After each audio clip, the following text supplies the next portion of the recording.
effective ways to protect the child, and hence is quite important to be figuring out. To understand this, to understand the importance of our work, we would like to share some facts. In 2022, 14.3 million infants did not receive the first dose of DPT, pinpointing to a lack of access and immunization. Despite the availability of a safe and effective measles vaccine, globally 128,000 deaths occurred in 2021 due to measles. Out of the 20.5 million children who are either not vaccinated or partially vaccinated, 60% reside in a set of 10 countries, including India. Although in the last 2 decades, India has significantly improved health outcomes, particularly relating to child health and immunization, our country is still a major contributor to child deaths due to vaccine-preventable diseases. The data set that we have utilized is the NFHS data conducted by Ministry of Health and Family Welfare in India. It is a large-scale multi-round survey.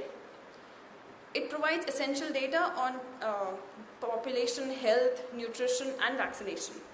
The NFHS survey, the reason for using an NFHS survey is that it's a robust method involving a multi-stage systematic and stratified sampling.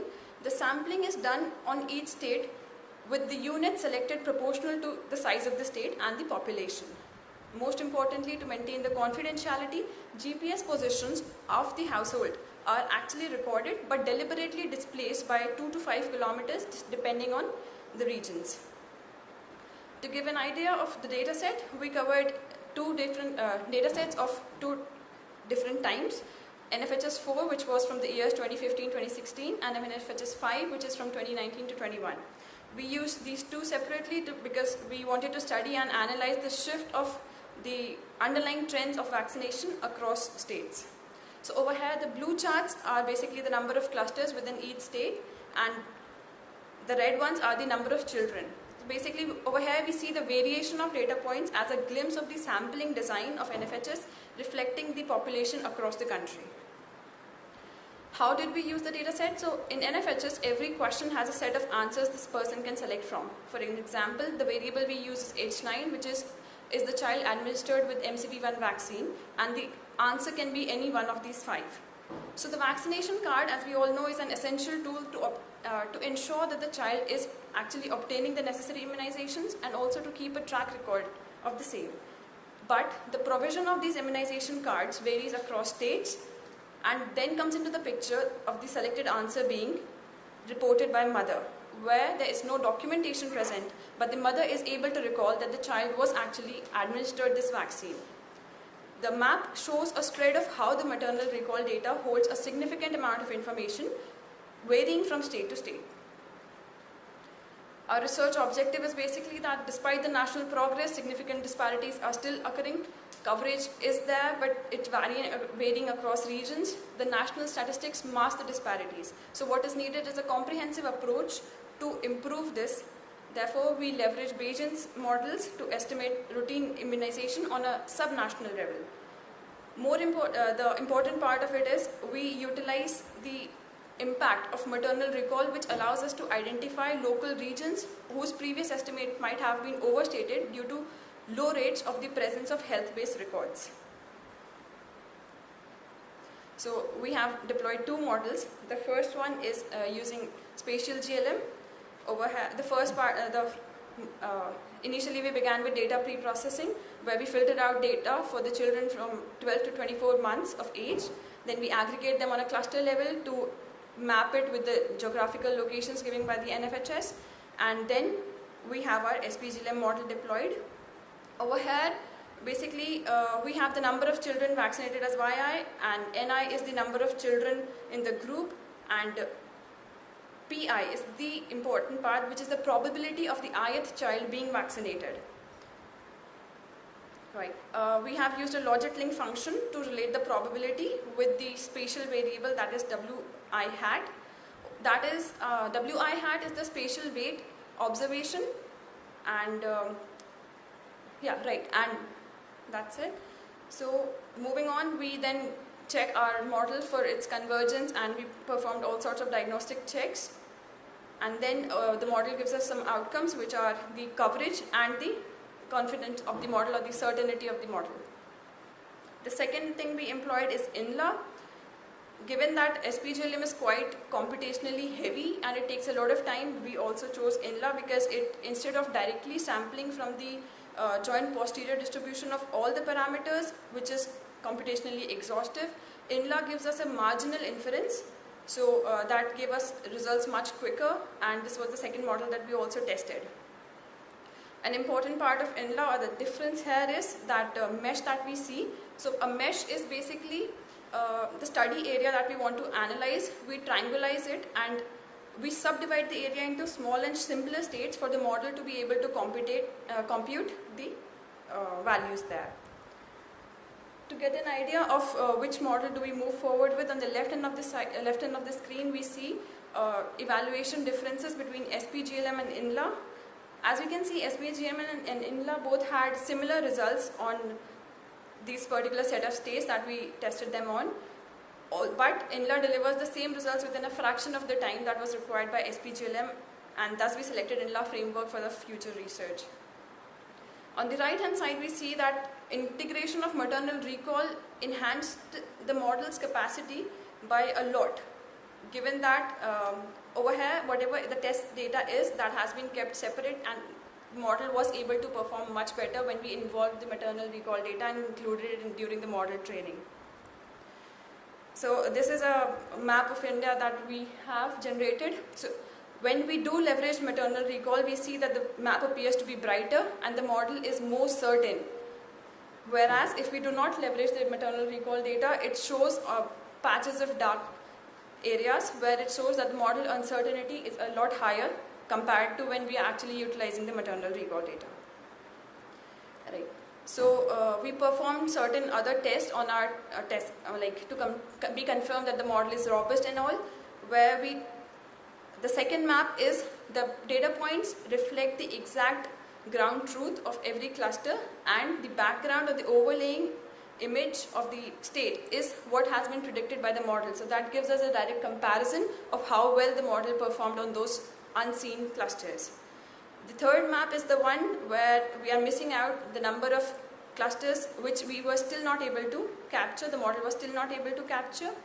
So what we basically see here is the model lagged where this data was absolute zero, and therefore it kind of missed out those values. Now for our final set of results, we studied two different things. The first one was being the coverage of MCP1 vaccine across the entire country.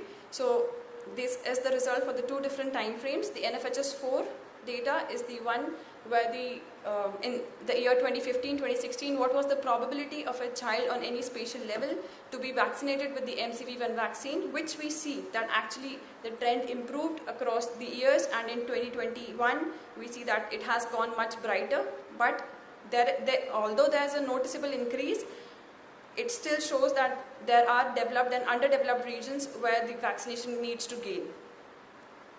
The second one here is the probability of multi-dose dropout, right? So dropout is basically if a child receives first dose of vaccination of any, and then for any reason does not complete the 3. Like in this case we have studied DPT.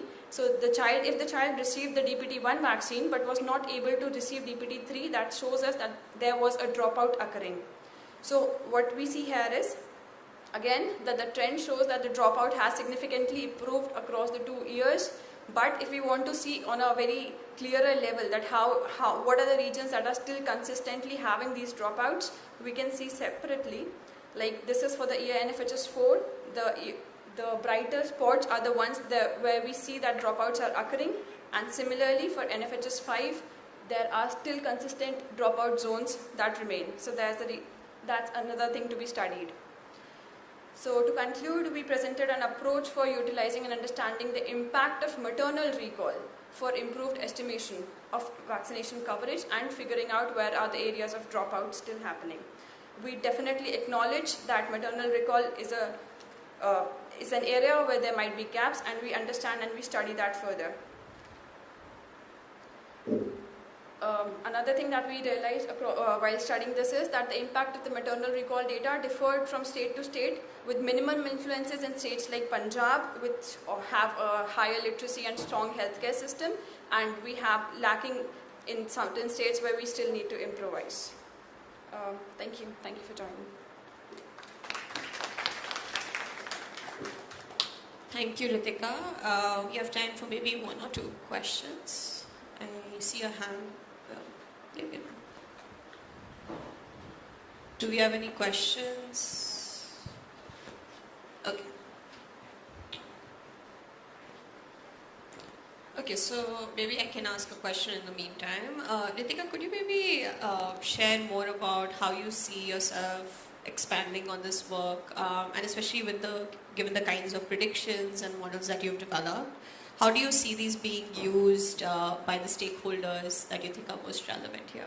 Right. So because we are able to pinpoint the areas that we are still lacking, we would want to provide this data to the further responsible authorities so they can actually look into and figure out what are the events that are causing the dropout to happen, or what are the significant features that can be studied further to identify even better results. So from a kind of policy perspective and implementation perspective.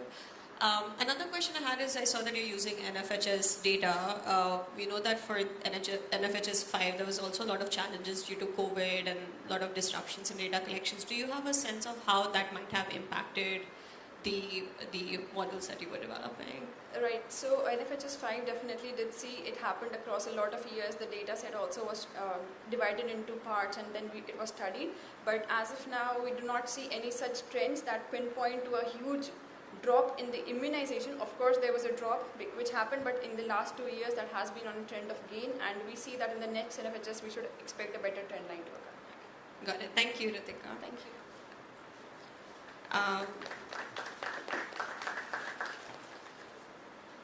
We next have Daisy Ortega from Cardiff University presenting her work on design opportunities to facilitate tangible play and promote healthy nutrition in low-resource healthcare settings in Peru. Hi everybody, I am Daisy Ortega. I am a PhD student from Cardiff University, and today I will present work collaboration within Peru, the United Kingdom, and France. And this is regarding design opportunities to facilitate tangible play and promote healthy nutrition in low-resource healthcare settings in Peru. So, childhood malnutrition remains a global health issue, and this is impacting especially in low-resource settings in the global south. Like yesterday during the keynote, we hear that exists double and even triple burden of malnutrition, and Peru is showing one of the highest rates of prevalence of malnutrition, and for example, in a household can coexist a caregiver with obesity and a children with anemia, for example, or underweight. So to promote and support age-appropriate infant and young children feeding practices early in life can help to prevent malnutrition. And after 6 months of exclusive breastfeeding, the milk is not enough to get all the micronutrients for children and to achieve an optimal growth and development for children. So it's necessary to introduce the complementary feeding. But in this period, it's crucial to develop healthy food preferences, because children start to familiarize with the food, textures, and different flavors. So people involved during this process, like caregivers and health workers, play a key role in developing these healthy eating habits. So that's why it's not only one sector, but it's multifactorial that can contribute to support to help in this problem. And one factor that we are including here is that recently information and communication technologies can also help to meet these children's development needs. Some examples include monitoring children's growth, promoting health sneaking, and improving caregivers' nutritional knowledge. Within all these ICTs, we found that tangible user interfaces can create a more playful experience for children and their families to support healthy eating habits. So in this research, we used a participatory design approach to design healthcare technologies, and we explored how play and tangible user interfaces can be used to promote healthy nutrition and contribute to the early development of food literacy in children under 2 years old.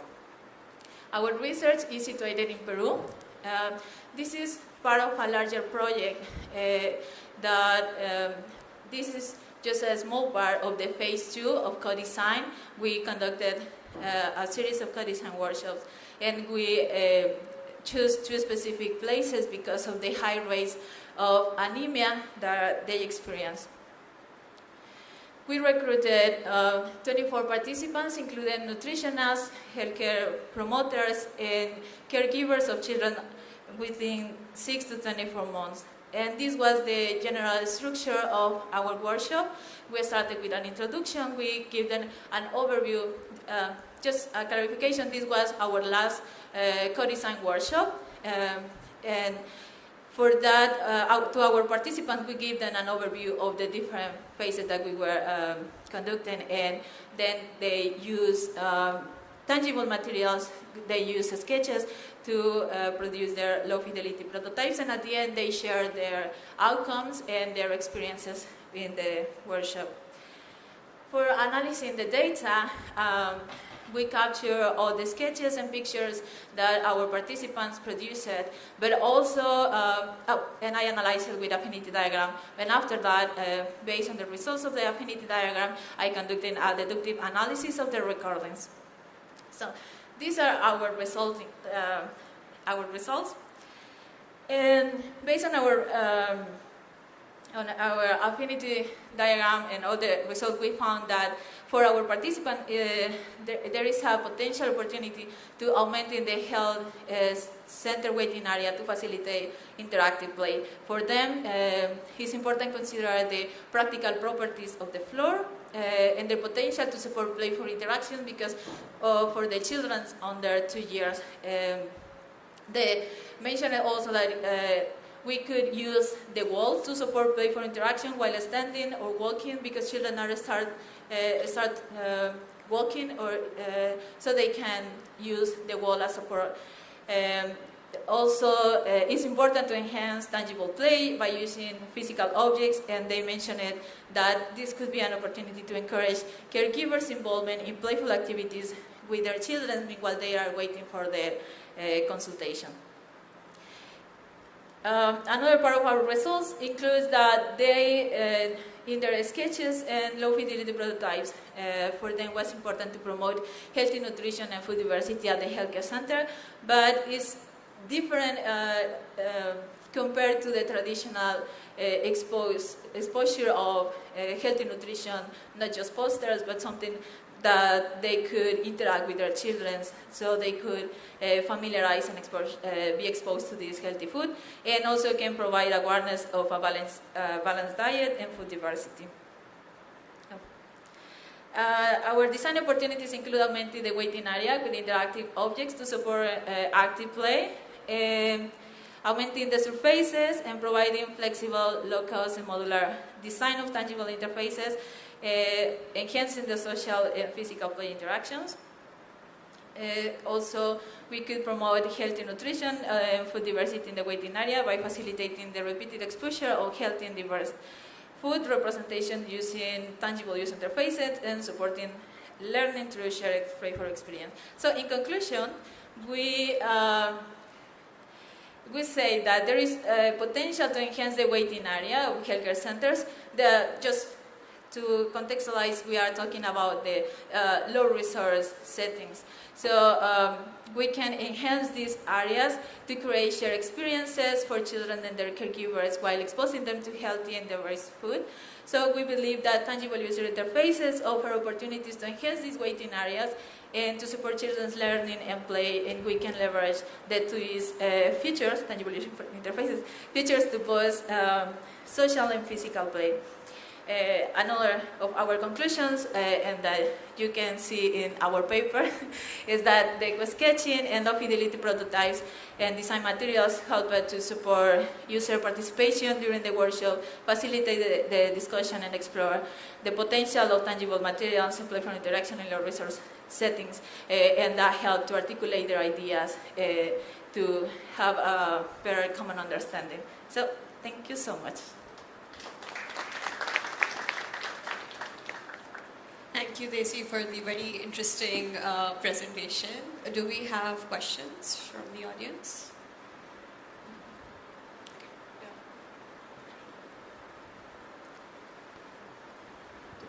Hello, thanks for your presentation. My name is Deepak and I'm from Indiana University. So my question for you is, like, when we consider these play-based interactions, so there is always, we need to maintain a balance between like the what knowledge that we are trying to convey and the kind of play elements that we have. So for this particular project, like for the future, how are you planning to actually create the high fidelity products or prototypes while conveying the message and making the playful elements at the same time? Okay. Well, the thing is that we are, at this time, we already produced some high fidelity prototypes to put it in the healthcare center. So we designed an interactive mat for children. This was modular. This is modular, so because the areas in the healthcare center that we are working with, they are very different. So they are some hole, the other have like an L shape.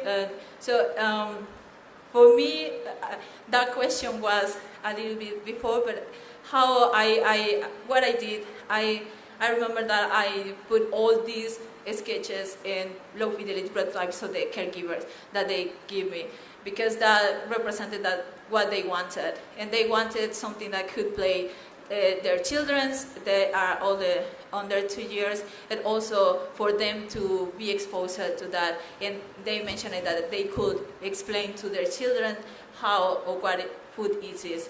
So what we did is like what could be useful for children, because they are under 2 years, and so we cannot put a big load of information. We couldn't put text, for example, because some of them they don't even talk, but they can see the pictures, they can see the colors, and that's a way also to familiarize them with food exposure images. So, and they also, caregivers tell us that usually they put their children at a distance and they invite them to come to them, like come here, walk, and so could be like crawling. So that's why there were many opportunities and many designs for the game, for the gameful or the playful tangible user interfaces. But yeah, I mean, I had to take into account many factors, like what the caregivers wanted, what actually children under 2 years can play, or what could be more useful for them. And also, another factor was that caregivers not only go to the waiting area with their children under 2 years, but also usually they come with older children that they have. So, like, I don't know if I answered your question. Sorry. Yeah, it did. Thank you so much. We have time for a very quick, short question and a quick response, if anyone wants to ask anything. Okay. I think maybe if people have questions, they can connect with Desi afterwards. So thank you again, Desi.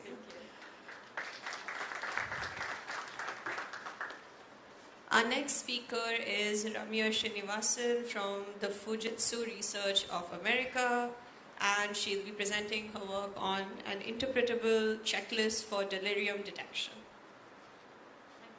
Thank you. Good morning, everyone.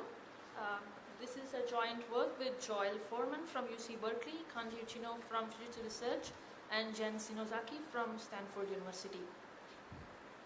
Delirium is a syndrome that is characterized by acute and fluctuating change in attention, cognition, and awareness.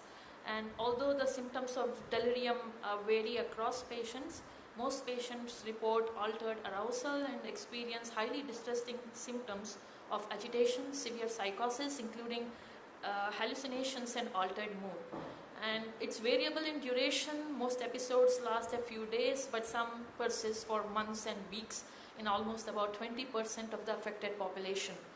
This is common in older adults, especially in those with underlying medical conditions. It's associated with high mortality rates, longer hospital stays, and also increased healthcare costs. Therefore, early and effective management of delirium becomes important in order to prevent such adverse outcomes and improve patient health and reduce healthcare costs.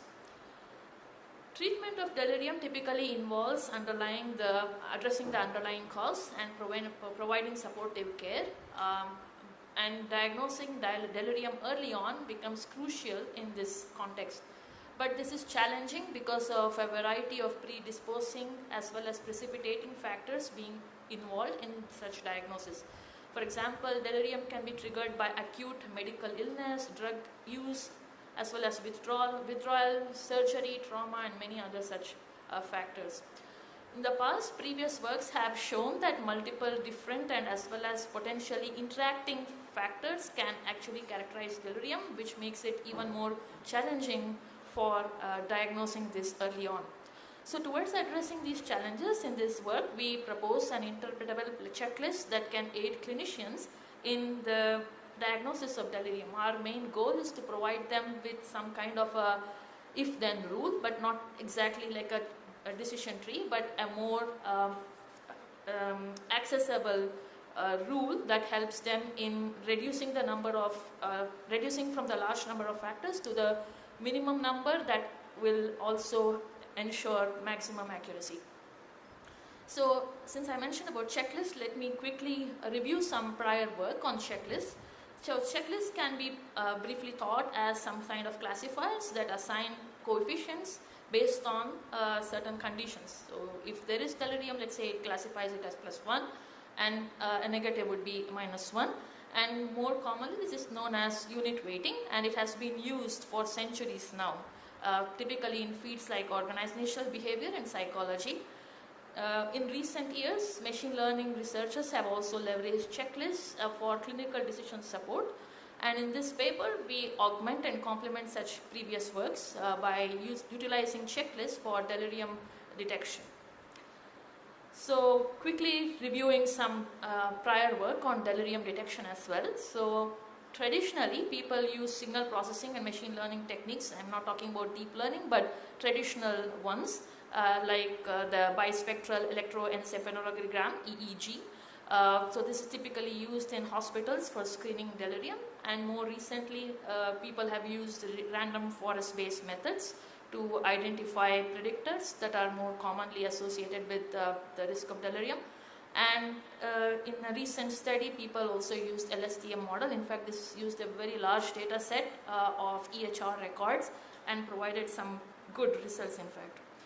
So our work differs from all these prior works in the sense that previous works have not considered the causal influence of the numerous predisposing and precipitating factors. So understanding the causal factors becomes very important, especially when there are a large number of factors, and also to aid clinicians in addressing the cause effectively.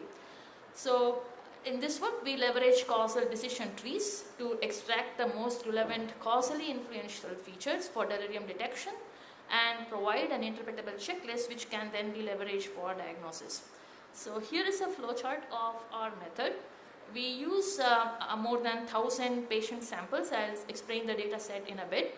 We do some pre-processing, again I'll explain that, to extract the most causally relevant features using causal decision tree model, and then we learn an optimal predictive checklist model to predict the presence or absence of delirium. I'll go over all of these blocks briefly. So this is our data set. We use a multimodal data set consisting of about 1,077 patient sample For each patient, we have time series EEG data, which is recorded at 10-minute interval. We also have electronic health records consisting of medical information. We have patient demographics as well as response to a questionnaire. This is typically used in delirium detection. These are basically questions asked to the patients to understand their perception and cognition. So some examples of such questions could be repeat numbers from 100 to 1 in reverse order, what was the food you had yesterday, and things like that. These are typically used by psychiatrists. So one of our collaborators and co-authors on this is an expert in this, so they conducted this with the patients. The mean age of the patients in the study was 67.6 years. More than 50% of them were women, and most of them reported to be non-Hispanic white. In fact, in our data set, we have the data set is skewed in terms of race, so we did not use that feature in our analysis. And about 334 people were having delirium, so that's the ground truth we have for the presence of delirium. So here is the visualization of the causally relevant features. So I'm sorry for the small font, but in fact it's a very big one and it's just a small snapshot from that. So the idea here is to show how these kinds of causal decision trees can aid the clinician in understanding at every step what factors get eliminated and what factors influence the downstream predictors. And the right table here shows the feature importance scores, which are sorted in the order from high to low. These are obtained from the causal decision tree model. Basically, these capture the feature heterogeneity. So the higher the score, the more important it is. So here you can see CCI score, BMI, HbA1c. These are some of the top factors. And from this, the next step would be to learn the interpretable checklist. And here we basically represent this as a linear classifier and solve an empirical risk minimization problem to optimize for the errors. So we want to make sure the false positive rate and false negative rates are as low while also maximizing for the accuracy. And here is, for this data set, we found that CCI score, BMI and BSEEG values to be the most important one. Again, this is just specific to the data set. For some other data set, it can be something. For details about each of these factors and what they mean, you can please refer to the paper. In the interest of time, I'll just skip to the results. So here we can see that our method surpasses other state-of-the-art methods in terms of test accuracies as well as the false negative rate. For the false positive rate, even the decision tree was slightly better than our method, and we are trying to improve on that. And also in this study, we did not enforce fairness constraints. That is, we did not consider the demographic information in improving the accuracy. That's part of our future work. So with that, I'll conclude. Thank you. Thank you, Ramya. And it's lovely to see such different methods being used with each of the presentations here. Do we have questions for speaker?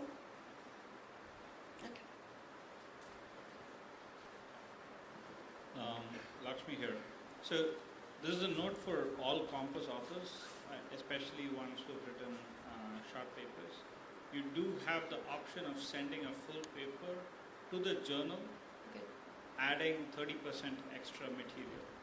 So 30% extra material is the general rule applied by ACM. And the reason I specifically bring that is there are so many papers, including this one, which have done such detailed and fantastic studies. It's actually amazing to see how COMPAS, the quality of papers has significantly grown over the years from the very first COMPAS we started. This is a great example of a paper. If you guys want to get a journal version of it, you can consider the COMPAS journal. And just wanted to bring that up for everybody's attention and your attention. This is a great piece of work. Congratulations. Thank you very much.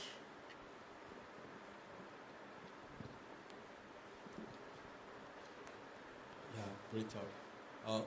I was wondering, so the decision tree in your results table is using the whole set of figures? Sorry, we are using causal decision tree, not decision tree. So what was your question? But in the results, the model you're comparing to, like the decision tree Oh, and yeah. that, the This one is- that is almost similar in performance. So if I understood your question correctly, the results are similar to just using a decision tree. On my question is that decision tree using the whole set of features? No, a decision tree is a regular decision tree which will prune the features at every level. Initially, it will use all the features and it will eventually prune it. But the decision tree mentioned in this table doesn't offer interpretability or minimize the number of features that would aid the clinician. Because if they have a large number of features, it's still difficult for them to diagnose. That was going to be my question. Is there a way of quantifying the utility of having just 3 features Yeah. in your model instead of, I don't know, a very large numbers, to show that your method is not even better in accuracy and false negative rate, but also in Right. some sort of So utility? you can see here, we just use 3 for the checklist.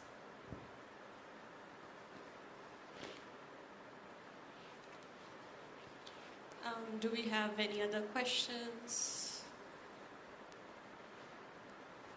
So I guess one question I had was also on the choice of looking at delirium, because delirium is also associated with other kinds of medical conditions and often shows up as a symptom in other conditions. So I was curious how you, like why and how you chose to focus on delirium, and maybe some thoughts on those associations. So, I think it's largely based on our last author. He's from the Department of Psychiatry, a doctor who is specialized in this, so it was largely guided by him. So I don't have the expertise to talk much on that. No worries, no worries. Yeah, I mean, I think follow-up work will be interesting to see Sure, yeah. further associations. Let's all thank our speaker. Thank you.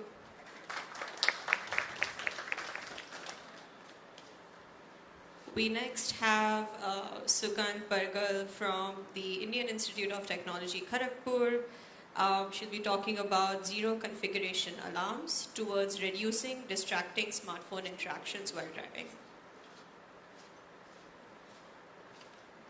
Hello everyone. Today I'll be presenting my work on behalf of our research group UBINET and Synergy towards zero configuration alarms. So the motivation behind this problem is distracted driving plays a major role in car collisions. About 20 to 30% of the car accidents results from the smartphone usage. It is also stated by the National Highway Traffic Safety Administration that the usage of smartphone while driving is very common among teenagers and often leads to traffic congestion as well as accidents on roads. So this necessitates to develop a system to prevent the usage of smartphones while driving under various traffic regulations. So reducing the phone usage will indirectly help to smoothen out the traffic flow, to regulate the sustainable transportation system. This will indirectly improve the resource usage and also provide a great impact on the environment in optimizing the traffic congestion. There are existing approaches which tries to solve this problem of detecting the placement of the smartphone inside the car by using the mounted cameras, smartphone's inbuilt camera, car's Bluetooth, RFID jammers and the inbuilt sensors from the smartphone itself. However, they pose certain limitations based on the device dependency, their range dependency and the distractions to the driver as well as power inefficiency. Towards this edge, we develop an application Zika which aims towards zero configuration alarms and reducing distracting interactions. This application is driver friendly as it locates whether the user of the phone is a driver or a passenger. It is easy to use without any external hardware configurations and any predefined configurations. It is also a user-friendly application. So this is the overview of our application. It involves various phases. In the first phase of calibration phase, the data will be used for training purpose and the driver will get no alert for this duration. Then after it detects if the user of the smartphone is the driver or a passenger. After detecting so, it detects the distracting driver's interaction with that smartphone, and if it detects so, it provides an alert to the driver. In case of user detection, we mainly rely on the noise and vibrations inside the car based on the car engine noise, outer noise and the AC vent noise. And it is also observed in the physics behind the study that at different placements inside the car, the noise and vibrations vary.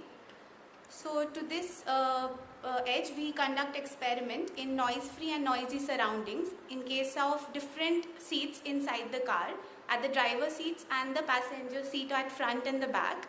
And we observe the noise frequencies, which are called as rumbles, at all of these seats.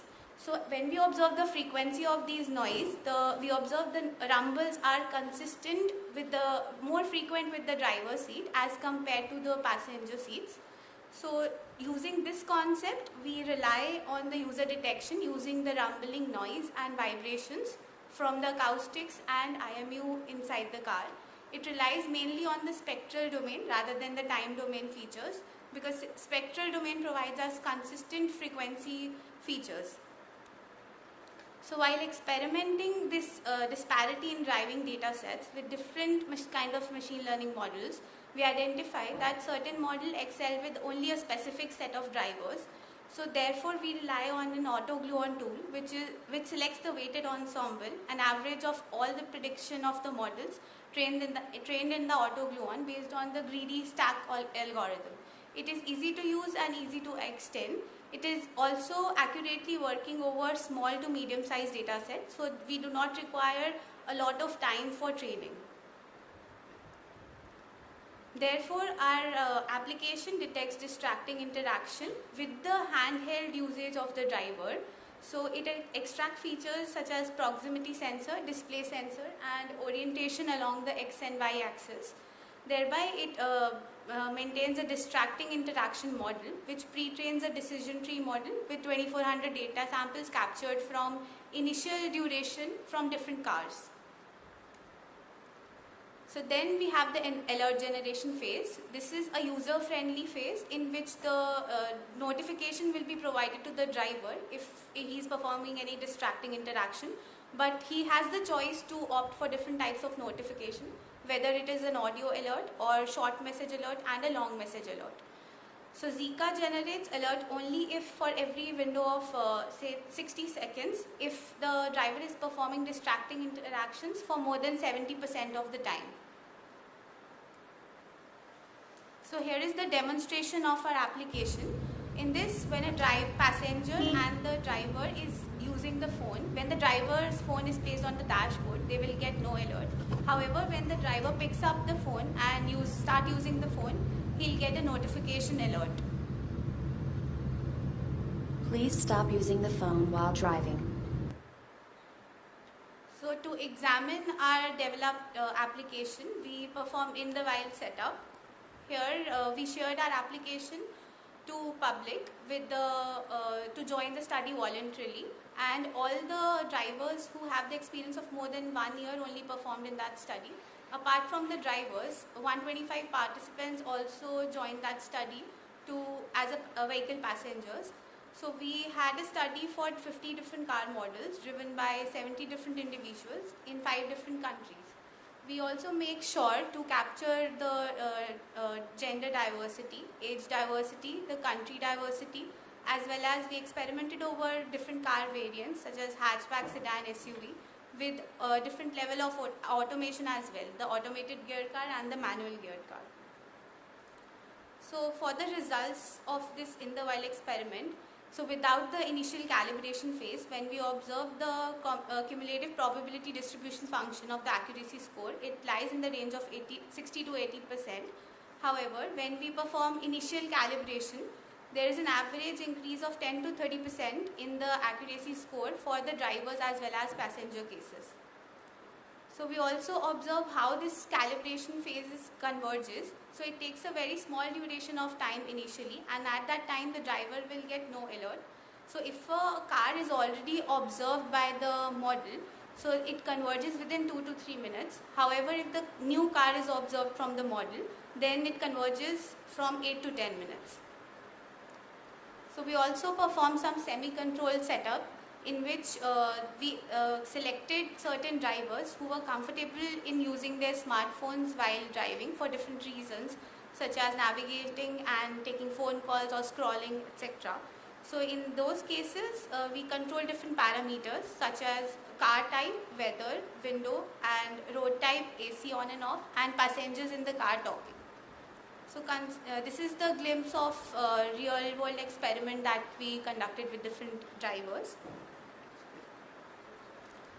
So demonstrating the overall performance, we try to look for user detection module and the interaction module, and it was observed that the performance was more for car 3 and car 4 because of the consistent engine noise as well as the noise-free environment in each car respectively. However, when we also experimented different types of interaction, our model was easily good at prediction for calling and when the phone is being held by the driver but in an idle state. So the accuracy slightly drops in case of texting and reading because those relies on the input variable of only binary classification. So we also examine how the alert generation performance occurs in case of our method. So we saw that the average number of alerts significantly reduces when the driver progresses with the driving with the time duration. So initial 10 minutes he was getting more number of alerts, and follow up in the last 30 to 40 minutes the alerts reduces. Similarly, the average interval of between two alerts also increased as the number of alerts reduces. There was a significant reduction in the phone usage of the driver from 60 to 80% from the initial to the end of the trip. We also performed a user study based on the PSS UK survey to understand how usable our developed application was.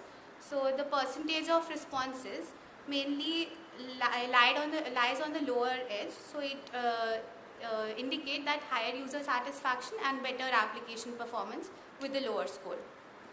So there were some real life situations where our application was useful, such as busy roads, hilly roads, and young drivers and highways. So to conclude, we developed a lightweight application Zika, which determines the usage of the smartphone, and also it is tested over different real world setups.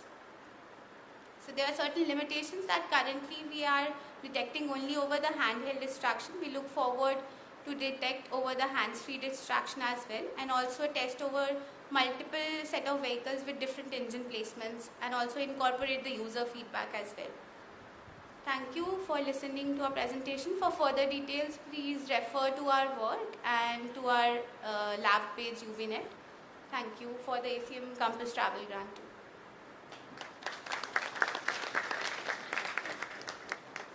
Thank you, Sugan, for a very interesting talk and very impressive breadth of data collection involved as part of the study. Do we have any questions from there? We have time for maybe one question. Yeah, hi. Yeah, I echo Asra's comment regarding the breadth of research. However, this is a problem that I'm seeing in quite a lot of the papers. I'm Padmini. I run a collective called Design Beku. A lot of the interventions are geared towards a solution to a problem that doesn't really exist, and I'll explain what I mean by that. The problem is that of behavior change, right? So, say for example, I've installed this. I might, after a point, just turn it off, and because it's irritating to me. So how, I mean, I'm not exactly sure how this is going to be useful, because I mean, even though you're in the field, testing is great, it is an artificial environment, right? Because they know they're testing this. Yeah, so exactly. So there's this kind of, you know, we are testing this, so we need to find this out. So I'm just kind of wondering, what can you maybe think of other use cases that this might be useful? Because I don't see people kind of willingly taking this up, because we all know that we're doing the wrong thing, right, when we're using our phone. And also, I mean, if you're looking at things, you know, people like gig economy, taxi drivers, they have really boring, you know, lives, right? Like, so I also kind of understand the impulse to check your phone. So, yeah, so I'm just kind of wondering, maybe, is there a place that you can see this working which might not be just everyday use? Thanks. Yes, so that's a question that we have been asked a lot about. So, like, I would answer in a way that we all use the navigation apps like the Google Maps and everything. So those apps are already integrated with our smartphones. So this is a prototype that I have developed, but if this kind of optimization is integrated with such applications that are already being used in everyday life, so they will provide it. We also tested our app in a background service as well. So even if you close the application, so it will keep sensing the data that is very non-intrusive of the privacy. So it can detect the usage of the smartphone and provides an alert to the driver in a similar manner. So in that use case, this can be one of the possible things. So in the interest of time, we'll move on, but I think maybe we can take the discussion offline, and I see that there were more hands up as well. So let's thank our speaker, and we next have Nilesh Kumar Sahu from the Indian Institute of Science Education and Research in Bhopal. He'll be talking about unveiling social anxiety, analyzing acoustic and linguistic traits in impromptu speech within a controlled study. Thank you. Hello everyone, I am Nilesh, and today I will be talking about my work titled Analyzing Acoustic and Linguistic Traits in Impromptu Speech Within a Controlled Study. Anxiety is an emotion characterized by feeling of worried thoughts, uncontrollable fear, behavioral change, and physical change. According to World Health Organization, 301 million people are suffering from any kind of anxiety disorders. Social anxiety is an anxiety disorder in which one has a persistent fear of being negatively judged in social situations. Usually, SAD is diagnosed via clinical interviews where a psychologist or a psychiatrist talks with an individual and tries to infer from their personal experiences. Or a self-report measure in which an individual rate their own behavior and experiences. However, the clinical interviews are time-consuming and require frequent visits, while the self-assessment tends towards the self-bias problem. Currently, researchers have been exploring the physiological marker of social anxiety. However, the results are inconclusive. Audio and video seems to be a promising venue for the exploration. However, video is a privacy issue, leaving the window for the audio to be explored. So, in this work, we have explored audio features for social anxiety in an impromptu speech activity. So for this, we designed a study in which we called the participant to participate in an impromptu speech activity. The participant recruitment was done from the host institute. The 3 participants at a time were called where they first signed the consent form. After taking the consent, the participants were asked to sit idle for 2 minutes. After the baseline, the participants were asked to fill up the self-reported spin questionnaire. After this, the research assistant explained the speech activity to the participant and gave a topic with a 30 seconds of preparation time. The participants were specially instructed to speak for 2.5 minutes on a given topic. After 30 seconds, the participants were prompted to speak on the given topic. The image here shows the 3 participants participating in a single study session while being recorded by 3 separate low-cost smartphone camera individually. There were a total of 40 study sessions. To measure the level of social anxiety in the participant, we have used social phobia inventory questionnaire, also known as SPIN questionnaire. SPIN is a well-validated self-reported questionnaire consisting of 17 questions which are answered on a Likert scale.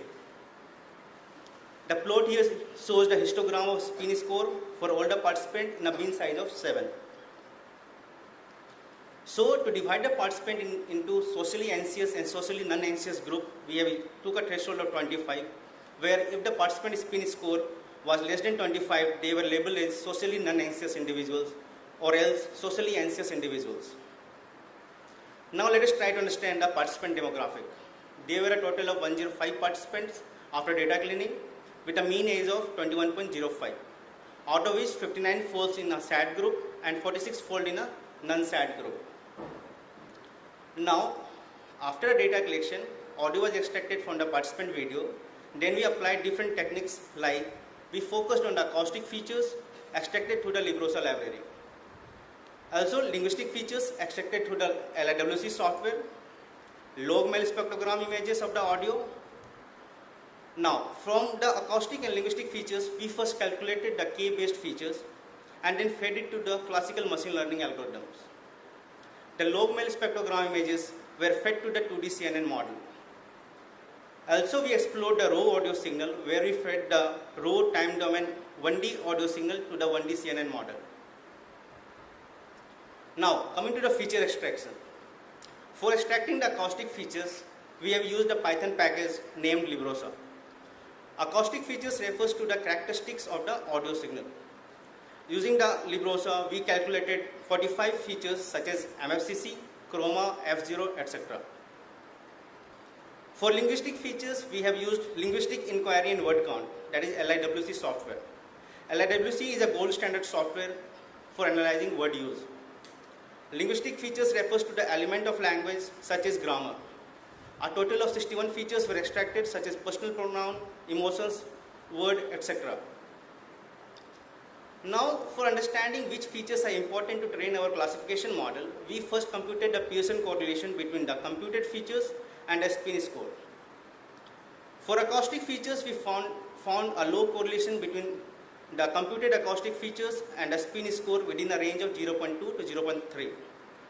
For linguistic features, we found almost no correlation between the computed linguistic features and the spin score.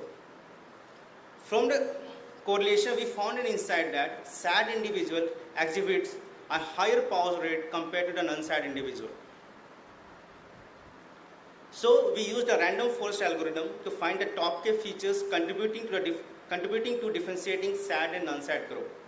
We calculated top K acoustic and top K linguistic features in a multiple of 5 till 45.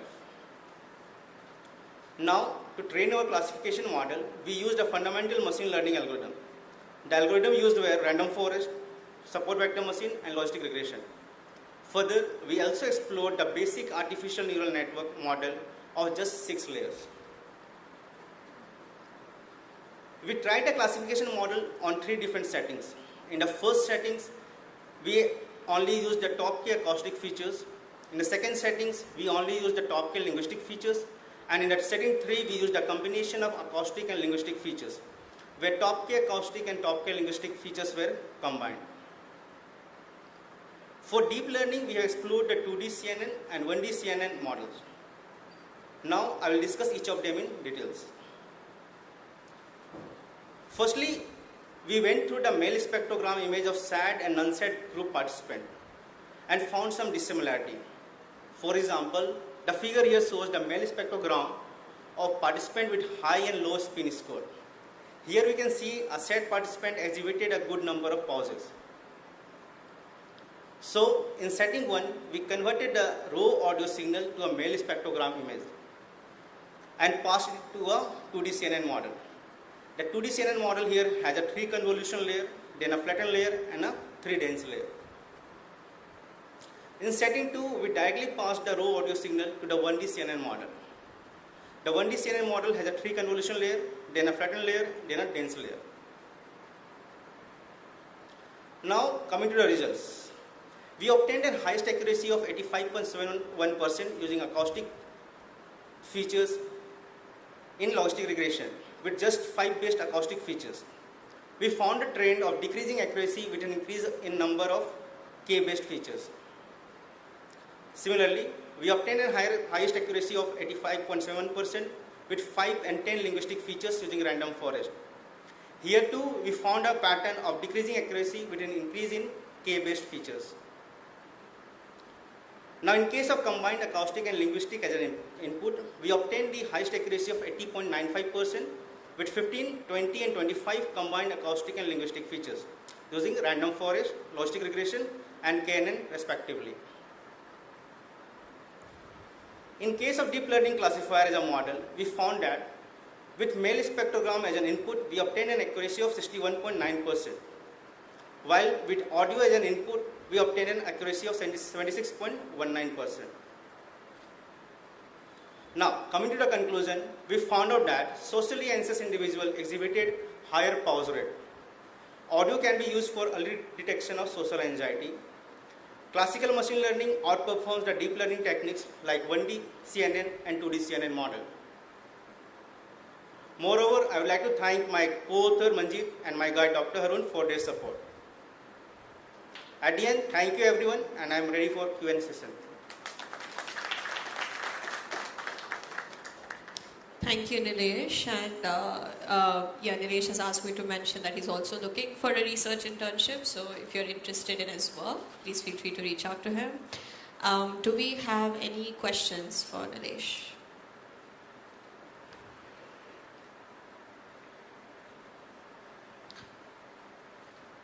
Okay, so I guess one question for you, Nilesh, is just in terms of the applicability of your work, right? So you're trying to use audio and linguistic features, acoustic and linguistic features to determine social anxiety disorder. How do you imagine this being used either by healthcare providers or by individuals themselves?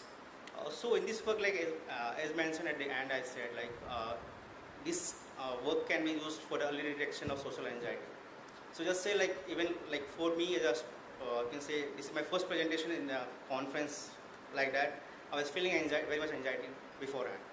So if you want to know or you are like whether you are feeling anxiety or not, you can just record. Like when I was practicing this presentation in my room, I wasn't feeling any anxiety and all.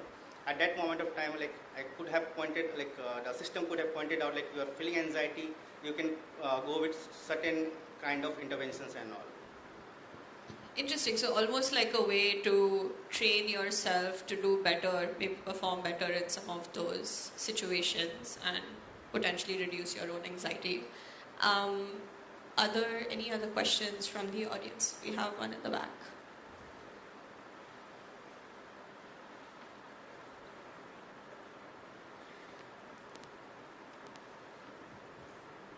Thanks for the talk, and it was very interesting. I was wondering, for the linguistic and acoustic feature, did you look at sentence level features or the entire speech level feature? Could you repeat once again? The linguistic and acoustic features you have calculated, are those sentence level features in the speech, or is it speech level features, like for the entire? So it was calculated for an entire speech duration. So since we are talking about we have specially instructed the participant to speak for a 2.5 minutes. So we have taken the whole 2.5 minute duration as a year. Thanks. And the other question is, for transcription, you have used Otter AI? Yeah. So Otter.ai is a platform, online platform. It's a paid platform where you can give the audio or a video, and it's going to transcribe the whole data. Right. So did you have participants who are from, did you look at gender difference? Like, what was the demographic of your participants? So my demographic of my participants, just give me a second.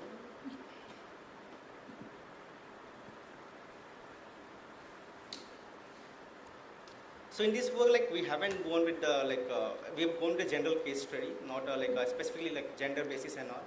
And basically, I come from Indian Institute, where already there are low number of female students are there, and motivating them to participate in these kind of studies is challenging for us also. But however, we had a good number of females in our study. Yeah, because there are works from automated speech transcription area that suggests that Otter AI is more error prone for female speech, and Whisper, which is another automated speech. So basically, that's more accurate. we have used Otter.ai just for transcription work only, and after the transcription, we have also validated those data. Manually, we have listened to the audio.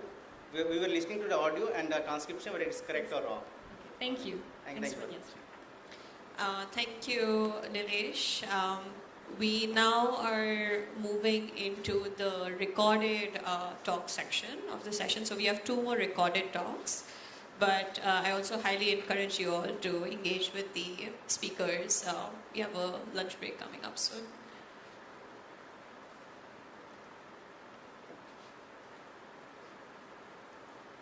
Say that I am at risk because of my age alone. but I think I've done better than a lot of other people, said 69 years old Wendy while sharing her experience during the COVID-19 pandemic. The world is aging. By the year 2050, 1 out of 6 people would be over age 65 and above. According to US Census in 2021, more than 54 million older adults are living in the USA, which is projected to grow around 90 million by the year 2050. Older adults are disproportionately affected by the crisis due to aging-related vulnerabilities. For instance, 75% of those who died during Hurricane Katrina in 2005 were age 60 and above. The situation is even aggravated by the recent COVID-19 pandemic, where 8 out of 10 deaths are among older adults. Despite this, there are still news that shows that older adults are doing much more better emotionally compared to their younger adults during the COVID-19 pandemic. This promotes that older adults are more than just only physically vulnerable. They are survivors who know how to thrive in times of crisis. Therefore, through our research, we intend to investigate older adults' resilient practices, particularly for those who are living in rural and small town areas. With that note, I'm Novella and welcome you all for our talk entitled "We Are Blessed to Live in the Countryside: Unpacking Rural and Small Town Older Adults' Resilient Nature in Times of the COVID-19 Pandemic." In this research, we set forward to answer this research question, that is, how do rural and small town older adults living in the USA cope and practice resilience during the COVID-19 pandemic? To address this research question, we conducted semi-structured interviews with 26 older adults aged 65 and above living in rural and small town areas during summer 2020. To analyze the collected data, we conducted thematic analysis, where we conducted both inductive coding to identify codes related to psychosocial challenges and coping responses. Now let's explore a few key findings from our research. We found that despite initial hiccups, older adults adopted various coping strategies to support themselves in response to pandemic-related stresses, such as they develop a sense of safety and social well-being. They engage themselves and keep themselves busy in household work. They engaged in exchanging social support. And lastly, they also mentioned developing or having a positive outlook. For instance, P8 mentioned finally learning how to use new technologies such as Zoom for her social interactions. Based on our finding, we provided design directions to support older adults' resilient practices through design, such as designing a shared platform where they could request for support as well as help others and thus foster connectedness among older adults and community members. We also provide design directions on how to harness older adults' resilience skills for broader community, such as adopting digital storytelling service platform that would allow them to create and share stories, and thus other people could learn about their experiences and resilient practices. Thank you so much for listening. They say that I am at risk. So, Novia Nuren and the team couldn't be here today, but please feel free to reach out to her if you have questions. The final talk is by Shabab Intishar Rahman, who also could not make it today, unfortunately, but we'll be playing his recording. Welcome to the presentation of the paper titled A Proposed Systematic Framework and Guideline of Birth Declaration in Rural Last Mile Bangladesh Aimed at Reducing Child Marriage. The authors are Shabab Intishar Rahman, Priyam Deb, MD Isman Tasin, MD Satikul Islam Saqib, and Mrs. Janatun Nur. Well, child marriage, defined by the United Nations, is the formal or informal union between a child below the age of 18 with another adult or with another child. Child marriage is an epidemic that has plagued Bangladesh for a very long time. And even in 2015, we can see a child bride photographed, and that was published in a lot of daily newspapers at that time. Well, has anything changed from 2015? Well, yes, but in the opposite direction. Ever since 2020 to 2023, child marriage before the age of 18 has increased by over 10%. Now, how can we fight against this? Well, birth declaration and notification is the foundation of the fight against child marriage, as evidenced by this graph showing child marriage versus the birth declaration showing a downward trend. Now, why does this happen? Well, according to the president of the Kollanpur Slum Development Committee, that a lot of birth registrars and marriage registrars are paid off through bribes by the parents of the bride or the groom. And this is due to the paper records that are being kept in the cities, and this is especially exaggerated in rural last mile regions. Although the government has made significant progress in digitalizing birth care, this development has not reached these rural village areas where 63% of the people lack internet connection and 58.9% of the people lack a smartphone. So what we have decided to do is leverage the existing infrastructure and manpower of community healthcare workers that go door to door to provide healthcare and neonatal care to parents. So how does this work? Well, we have three models. The first two models are the simplest models, where the healthcare workers, known as Shastoshevikas, go door to door to take non-invasive handwritten records when a child is born, recording what the child's name is, who the parents are, and the date of birth, which is then passed on to their supervisors, the Shastokormis, that can either directly upload it to a cloud storage using an application or pass it on to Shastokormi supervisor, the program officers, that upload it onto the cloud storage. In case the area is so rural or last mile where there is no internet connection, we can have a managed network set up by a central node of a vehicle that travels the area, and the Shastokormi can then upload the information using the app towards the moving central node of vehicle or manage, which then goes under a network tower to upload it to the cloud storage. Hence, this application needed to be in a native language in a very simple manner so that the community healthcare workers can actually use this application freely, and it was designed to keep with that in mind. We can see from these testimonials from community healthcare workers who had asked to keep the identity private that child marriage is a problem that is still plaguing us, and we should move forward in using computing for social good. And to make this to make this proposition successful, a pilot program is needed to test this framework, and we can move forward in a non-invasive manner with minimal hardware and minimal technological literacy. Thank you. With that, we reach the end of the session. Let's have a round of applause for all of our presenters. So we now break for lunch, and then we'll be back here at 1:30 for the paper session on digital and social media. Thank you, everyone.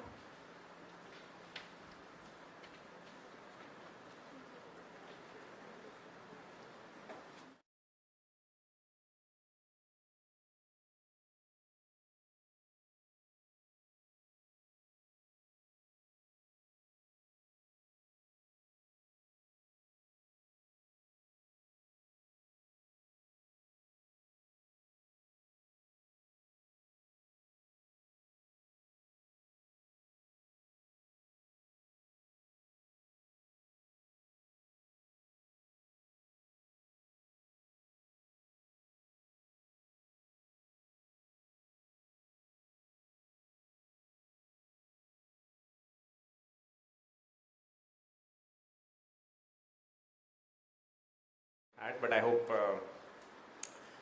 you could stay awake and listen to this talk. So I'll just give some background that the context in which we started the Blended project was India's digital divide. As we know that while we have a population which is served by digital services called the tech savvy and the expanding digitally aware populations, there still exists a huge chunk of population, close to 1 billion people in the country, who are still underserved and unserved as far as digital services are concerned. So a number of entry barriers exist as far as taking these digital services to the last mile are concerned. So which includes access to data, both reliable and affordable access, digital literacy barriers that the people face at last mile, as well as digital payments. So as we see digital services on one hand from education, skilling, healthcare, entertainment, etc., the barriers that the last mile population faces are the ones I just mentioned. So we tried to put together a combination of tools at the last mile with which we could solve these gaps, which was a combination of satellite and intelligent edge to tackle the data bandwidth problem. UPI digital gateways for the digital payments gap, as well as the SMBs or the last mile retailer stores to solve the digital literacy gap. And the solution we were looking at, we wanted it to be reliable, affordable, as well as scalable across the rural and remote areas of the country. So this is the project Blendnet that we came up with, which was essentially a low cost, scalable tech platform which enables intermediaries, which are these last mile retailers, kirana stores, SMBs to deliver these digital contents and services. The guiding principles are essentially, we wanted to make it a hub and spoke model where services could be delivered to the retail store and then to the last mile users. We wanted to use again a human plus hardware approach, something that Compass has also been trying to champion over many years, as well as a satellite cloud plus edge tech combination. Focus on intermediaries, of course, as I mentioned, was not only to educate the consumers but also to facilitate platform access and also assist in adoption and delivery. So the digital services flow is as follows. We had a set of intelligent cloud services by which we pushed digital content and services via the satellite onto this customized edge device that we had assembled, where the retailer store essentially exists. And via local Wi-Fi, for free of cost, these services could be pushed to the last mile user. And this is how the telemetry and information flow was. Right? We also work with a number of partners, of course, Microsoft on the cloud side, SES, a leading satellite partner, and NovoPay, which is essentially a financial and a retail partner having more than 200,000 retailers across the country. The tech stack, essentially, like I mentioned, intelligent cloud services, managing the edge devices, order flows, and so on. Satellite and edge device, which is essentially a Linux-based setup, having connectivity through Wi-Fi, LTE, and satellite, as well as the end user application, which could facilitate not only content and edge device discovery, but also offline download and streaming of this content. And a similar application was running on the retailer side as well. So before doing a pilot at scale in India, we did some pre-deployment studies. We wanted to understand how the retailers and end users consume content, how they basically use these streaming and payment services and so on. After which we did a scaled field trial at more than 250 locations in Bihar. Essentially, we started in a smaller phase with just 20 retailers and scaled it, added another 238 across the state. We had a fairly successful pilot in terms of adoption, engagement, and retention on this platform, and did some post-deployment surveys also to capture how the retailers and the customers were using the platform, how they consumed the content, and what were their preferences throughout the pilot. So these are few glimpses. If you see, these are some of the locations in and around Bihar. This is the edge, how the edge device setup looks like at a retailer or a kirana store. A satellite small dish receiver we had installed. A mobile application that the end users would use. These are the retailers who we were onboarding, and a small simple shop setup. Consumers using the app and some innovative ways of popularizing the campaign. So the results of the pilot were fairly encouraging. Both in terms of technology efficiency, intermediary ability, as well as the user engagement. We had more than 200 GBs of content pushed via satellite, more than 5,000 content downloads. 95% of the users were onboarded via the retailers, pointing at their influence at the last mile. And we saw a great uptake in terms of the users, around 70,000 throughout the entire pilot. Users were doing paid transactions also, more than 30,000 transactions happened. And there was a fairly good level of engagement.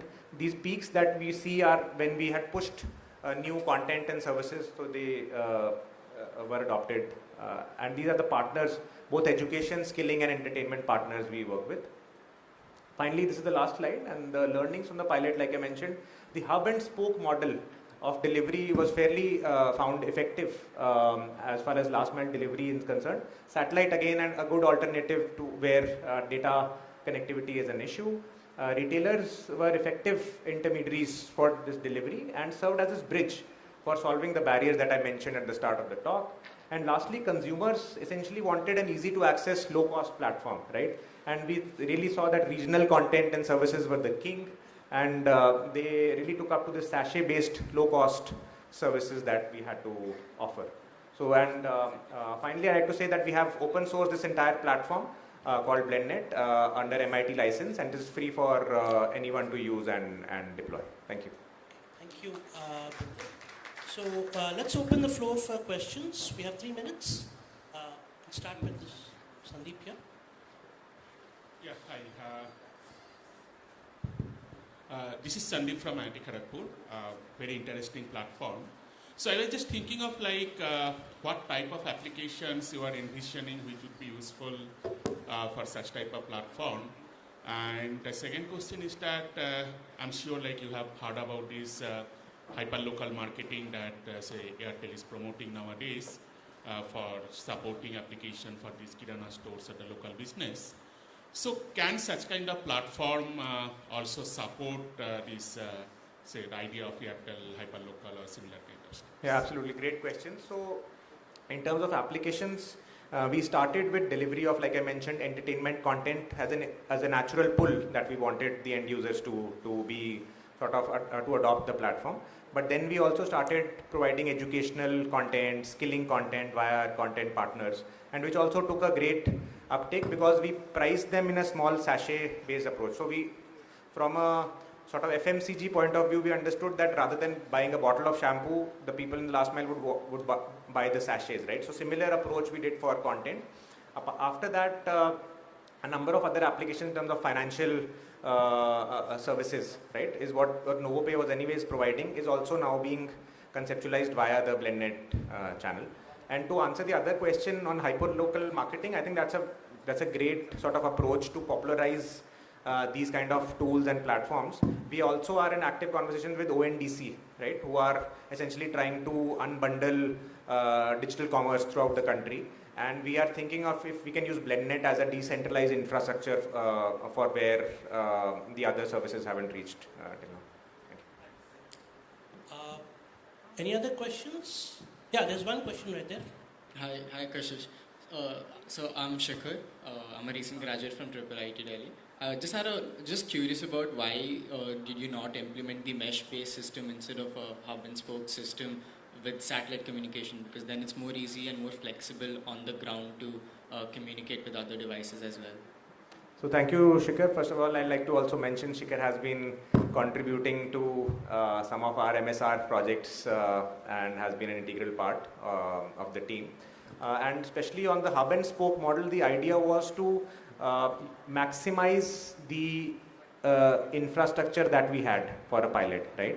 In terms of, given the costing of those devices, whatever bandwidth we had in terms of the number of devices, we wanted to reach out to the maximum number of end users. So which is why SES, which is the satellite partner we had, did a lot of ground surveys and came up with this approach of a hub and spoke model. And in terms of reach also, we realized that every retail site, right, where we put this edge device could serve up to 400 to 500 users in a month, right, which we realized was a great footprint that we could reach through this hub and spoke.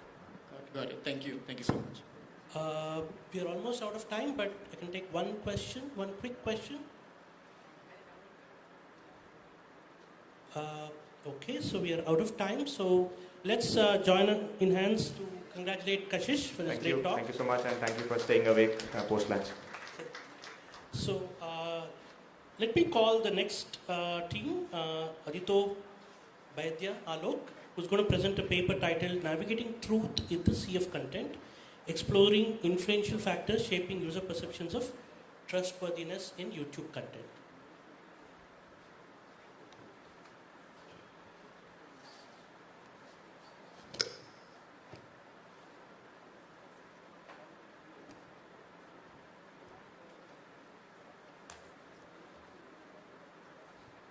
Hello everyone. My name is Aditya Baidya and I'm from Breck University, Bangladesh. I'm going to present my work on navigating truth in sea of content, exploring the influential factors. Let's go. Okay, let's start. So the motivation behind this paper was nowadays social medias are used very heavily. I would like to ask you a question. How many of you read newspaper daily? Can you raise your hands? Do you watch TV regularly for news? So what is happening now? People are not reading newspapers or watching TV for actually consuming the information on the news, daily current affairs. They are actually relying on the social medias more for the contents and the current affairs. So this was actually our motivation behind the paper. I would like to introduce my co-authors. These are my co-authors for this paper and our supervisor Jannatul Nur Mukta ma'am.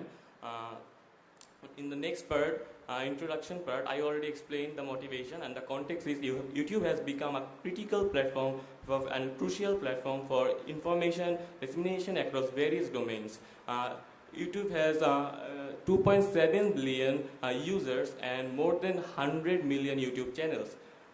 And also people now search for different contents and informations in YouTube to know about it. The challenges are the integrity of YouTube is compromised by the prevalence of misinformation. So as people are earning money from YouTube and content creators are making videos to engage people in some sort of sections, they are using misleading informations to gather more audience into the pool, and this is what brings us here to talk about this.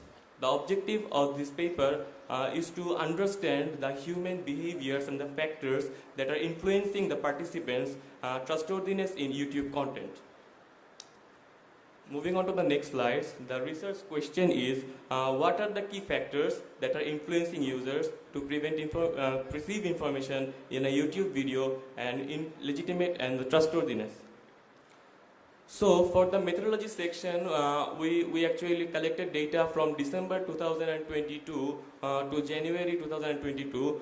We kept the time frame very low because we are working on this paper still. This is a short paper. We are working on the big paper. So the data that we are using are from that very short time. And we also try to make the data set diverse. So most of our participants were a student, but we also included businessmen, employees, and much more. We did a mixed method approach. We collected data for qualitative surveys and quantitative interviews also. We collected the data for qualitative interviews from 19 people and quantitative surveys for 71 people.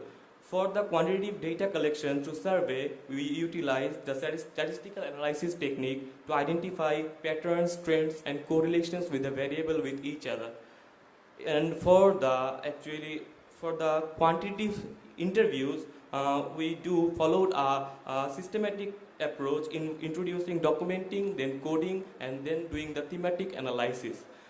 From the thematic analysis, we actually found 124 different nodes and 31 codes, from where we found 31 themes actually, and most of them were relevant, and the qualitative data and the qualitative data were actually complementing each other.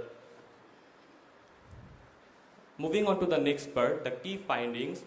We tried to find insights from the data set using the thematic approach, and we found that the creators' presentations and the reputation plays a very important role where the participants or the users can trust the video's information or not. So here, if a presenter is presenting in a very professional manner or using something that is professional, like if a doctor is saying something about some health and he's wearing an apron and he's sitting on a medical setup, then people tend to believe his information more. And if he's a very good presenter, then people also tries to believe the information that he is giving more. Moving on to the next Next part, the content presentation part, the information that YouTube content creator is giving is not validating from anywhere.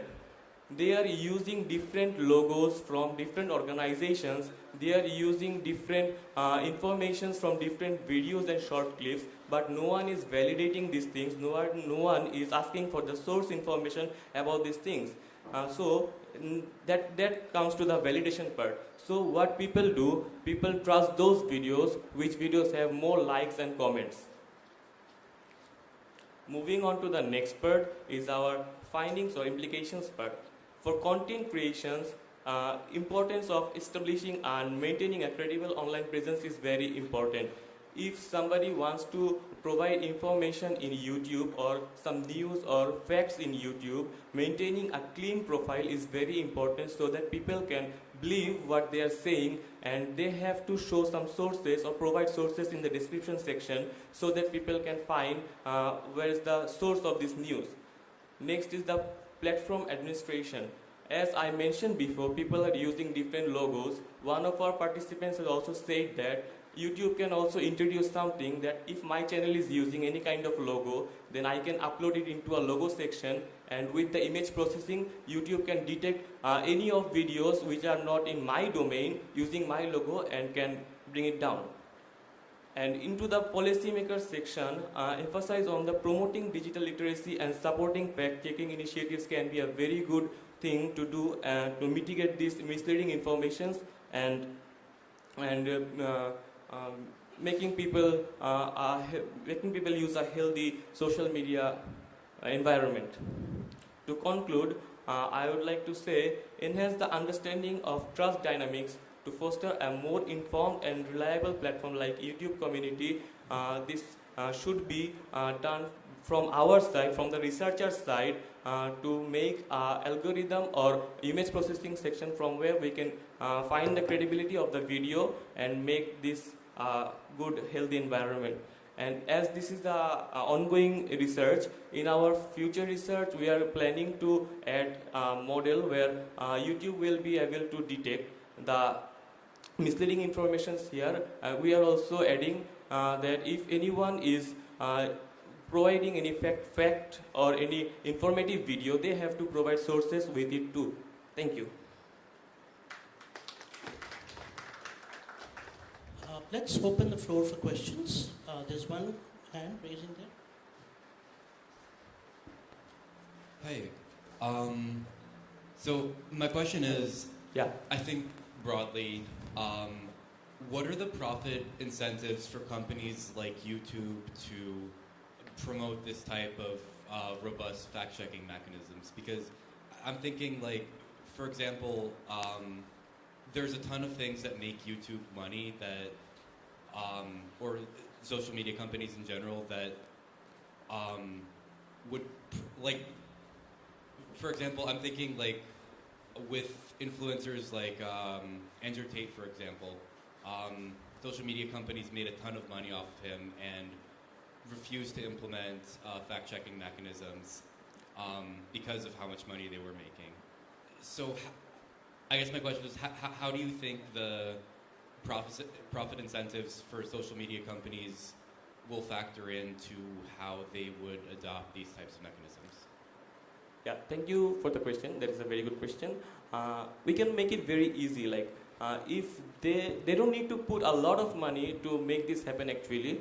They can just, there is already sections in the YouTube, like news sections, music sections and all, but we are not maintaining it. If they just put the section, they just put one more section into there, informatives, and in that section we just have to put the source or the links of the information that we are providing, it can happen. And it will not take that much money for the companies or organizations to do it. I guess that answers your question. Any other questions? We have little time, so feel free to ask. Yeah, there's one hand there. Hey, thank you for your talk. Thank you. I'm Eric Greenlee. Yeah, so kind of building off that question, if you are going to have a section of YouTube that requires sources, how do you think about automating, checking that the sources actually confirm or are relevant to the content in the video? Is that, I assume you'd have to automate that to make it scalable. Yeah. To check the validation, it is a lengthy process and we are working on it. In our complete paper, we are trying to do the automation or the model to make the checkings actually with image processing and the links that they will provide. It will take some time and money, but I think for the social well-being, and as YouTube has become a very big and they don't have problem with spending money in technologies, maybe this can be a great initiative and they can try to become more reliable a platform for informations or informative videos. Maybe that answers your question. And I would like to add that as I'm presenting for the very first time, I was excited and I was very nervous. Then nice to meet you all. Thank you. You did a great job. So let's move on to the third paper. So I now invite Monisha Dey from North South University, Bangladesh. The title of her paper is Nobody Can See Us, an overview of online dating site experiences.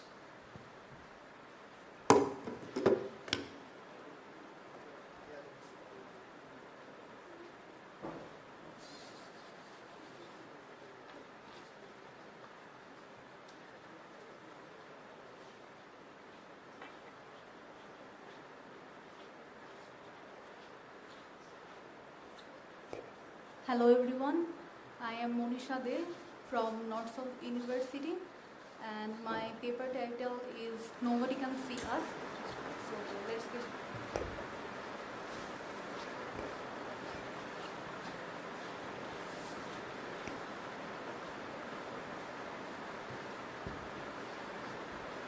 So let's get started.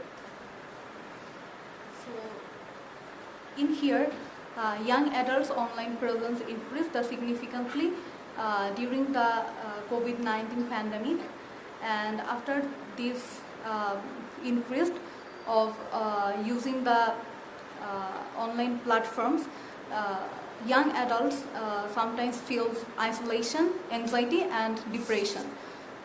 To develop a sense of this, which lead to participants in high-risk behaviors online. After that, in Bangladesh, increasing trend of young adults participation in online dating platforms positively and negatively impact their perspectives. And to urgency, the investigate misunderstanding for young adults may have about their identity, socialization process and self-image in the digital space. So after that, explores the young adults' presence online, particularly on virtual dating platforms. So we want to find out that how this new medium of connecting with people affects their physical and mental well-being. So the objective of our study was young adults' perspective on the online dating platforms and the young adults' behavior on online dating platforms, and explore the role that gender plays in online interactions.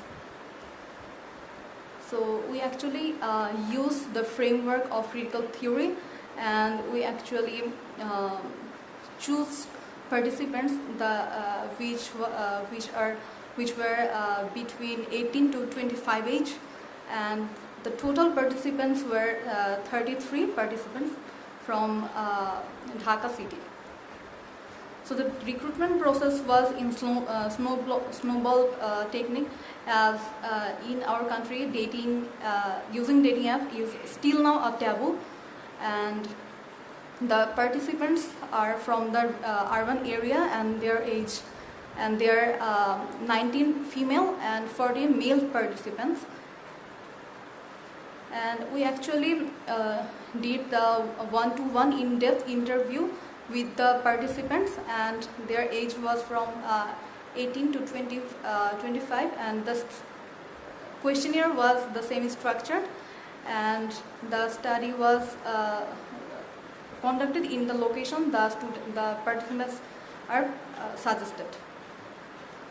So the findings part, we find that in online dating platforms, participants actually faced gender experiences, online dating differences, and online dating as a taboo.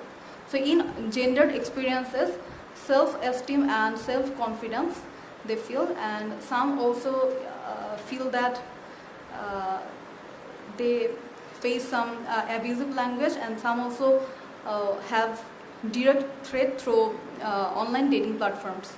And online and offline dating differences, they feel like the imposter syndrome, which is like in online they act like someone which they are actually not in the offline.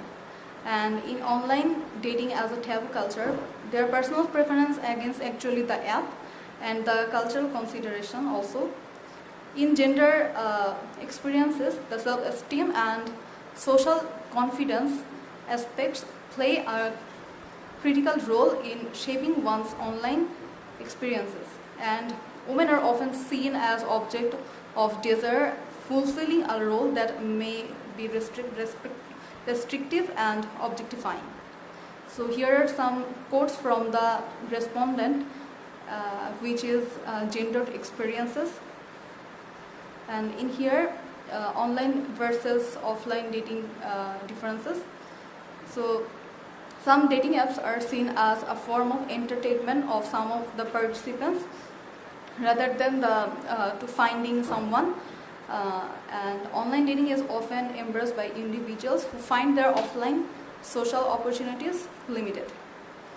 And here is some other quotes from the respondents. And online versus online dating as a taboo culture, as the response, cultural considerations play a significant role in shaping attitudes towards online dating.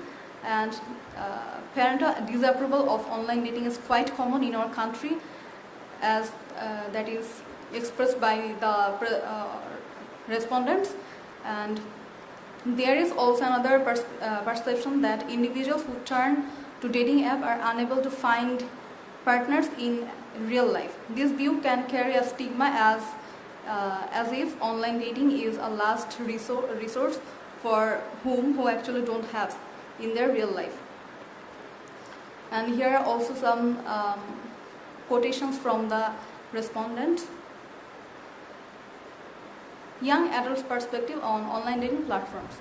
So this study aimed to examine the potential misconception young adults who might have regarding their identity, socialization, experiences, and self-perception in the digital platform due to the increasing prevalence of online dating.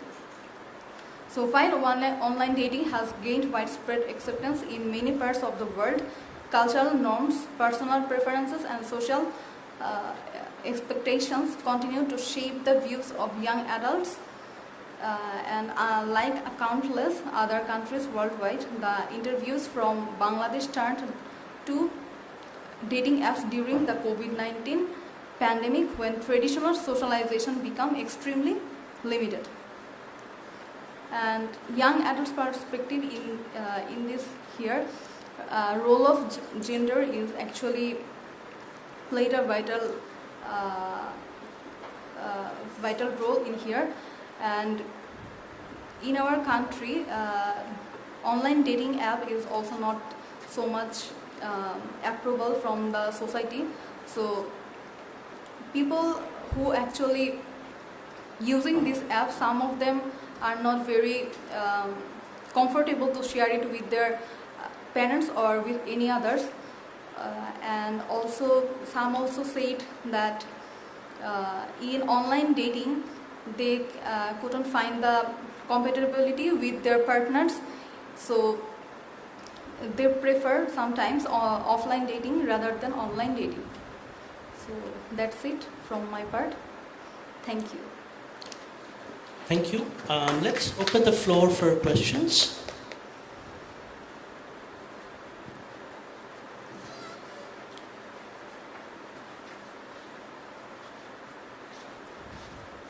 Any questions?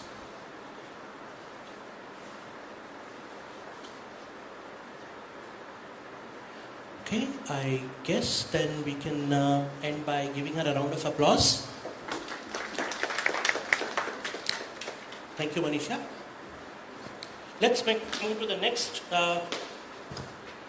presentation. This would be by Anirban Sen from Ashoka University. The title is On the Influence and Political Leaning of Overlap Between Propaganda Communities.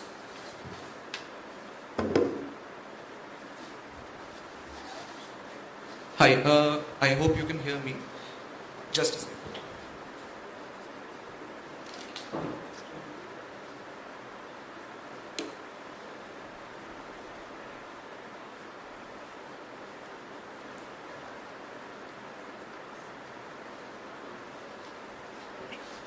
Hi everyone, I am Anirban, currently an assistant professor at Ashoka University.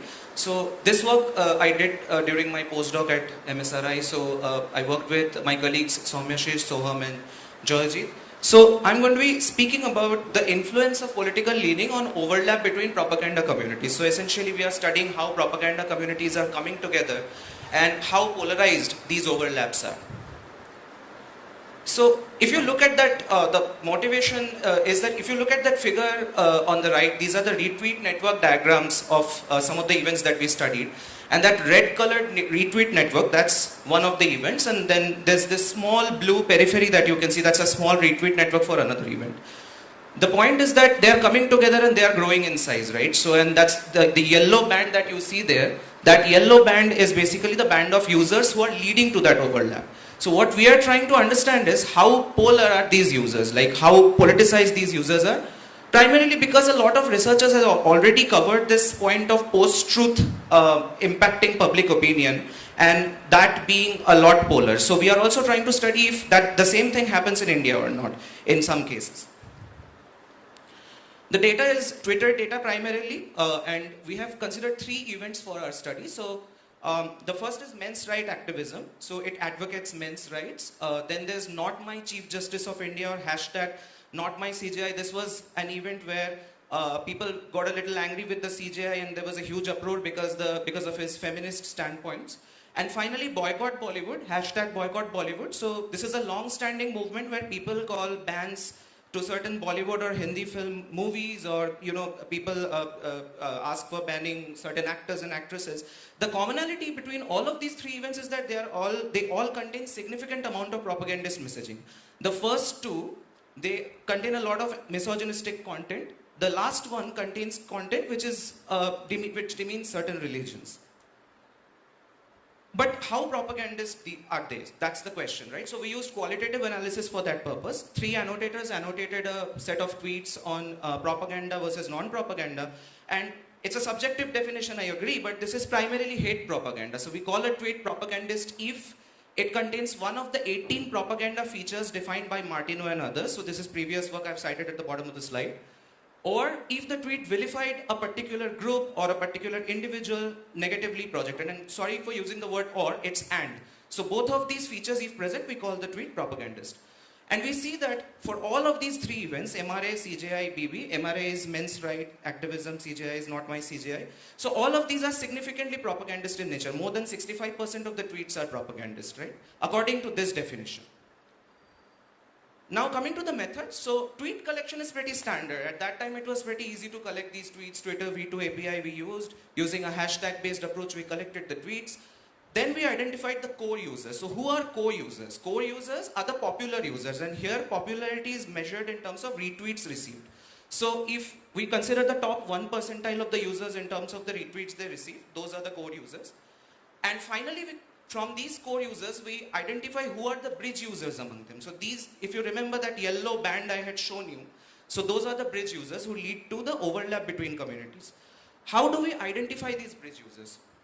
So if you look at this figure on the left, there are 2 types of overlap that we capture. The first one is retweet overlap, where core group of users from one event, they are retweeting core group of users from another event. So in a way, they are bringing 2 communities closer. So that's why we call these users bridge users. We also study hashtag overlap, where a set of users write tweets which contain hashtags from multiple events, right? So here you can see two hashtags in the same tweet, not my CGI, which is the CGI event. The other one is Abla Nari. So Abla Nari is a very popular men's rights hashtag. In English, it means the weak and helpless women. So here, similarly, if you use two hashtags from two different events, it's also a way of overlapping of two events. So these are also bridge users according to our definition. Coming to the research questions quickly, so does political leaning have a relationship with these overlaps? And especially there are two sub-questions. The first is, how influential are these bridge users in terms of information spread? And that basically is because why are we even talking about bridge users? That's a question.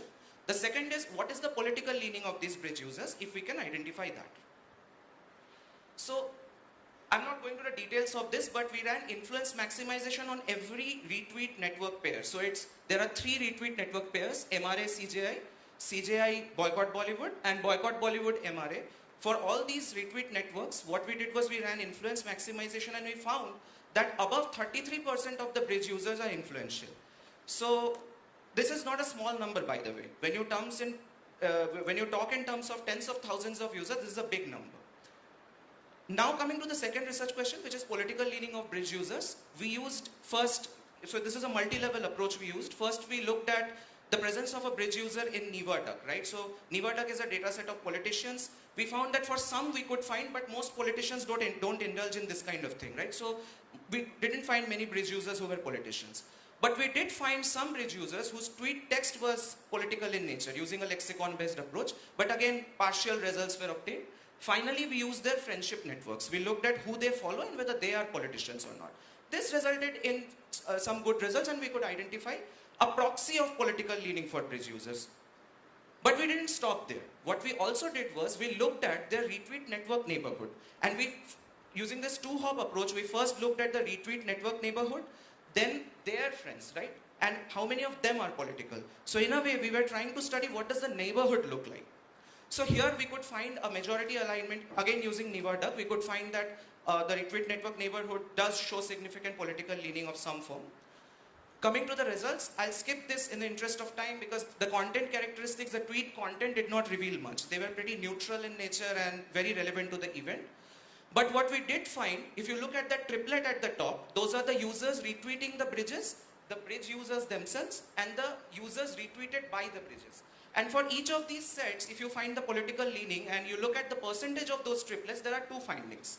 The first is, if you look at those plots, pro-ruling neighborhoods are more dominant than pro-opposition neighborhood. This is in conformance to the literature because many researchers said that you will find a lot of pro-ruling discourse in misinformation, etc. But what we also find in the second and third pairs, we could also find that there's a significant amount of cross-mixing. Look at those orange bars, right? So the people retweeting the bridges have a different alignment than the people retweeted by the bridges. So there was a lot of cross-mixing happening as well in the last two network pairs. So while a pro-ruling neighborhood is more observable, we did also find that propaganda cuts across party lines. So that is even more alarming because now you don't have any kind of dependency on leaning, it's just it touches upon everyone. So finally, coming to the conclusion, the implications are we find that the bridge users are fairly influential, a lot of them. Overlap between propaganda communities does show one-sided leaning of network neighborhood, but then there's also a lot of cross-mixing, propaganda cuts across party lines, and this is identifiable via the retweet network characteristics, which is the point of emphasis in this paper. In terms of future work, the primary goal that we have now is to understand which features make certain events overlap and become polar. Why are some overlaps polar versus some overlaps non-polar? And if there were a way of modeling this, if we could model early overlaps of propaganda communities, then probably a timely policy intervention could be done at the platform level. So I would, I think, leave it here, and I'm open to questions if any.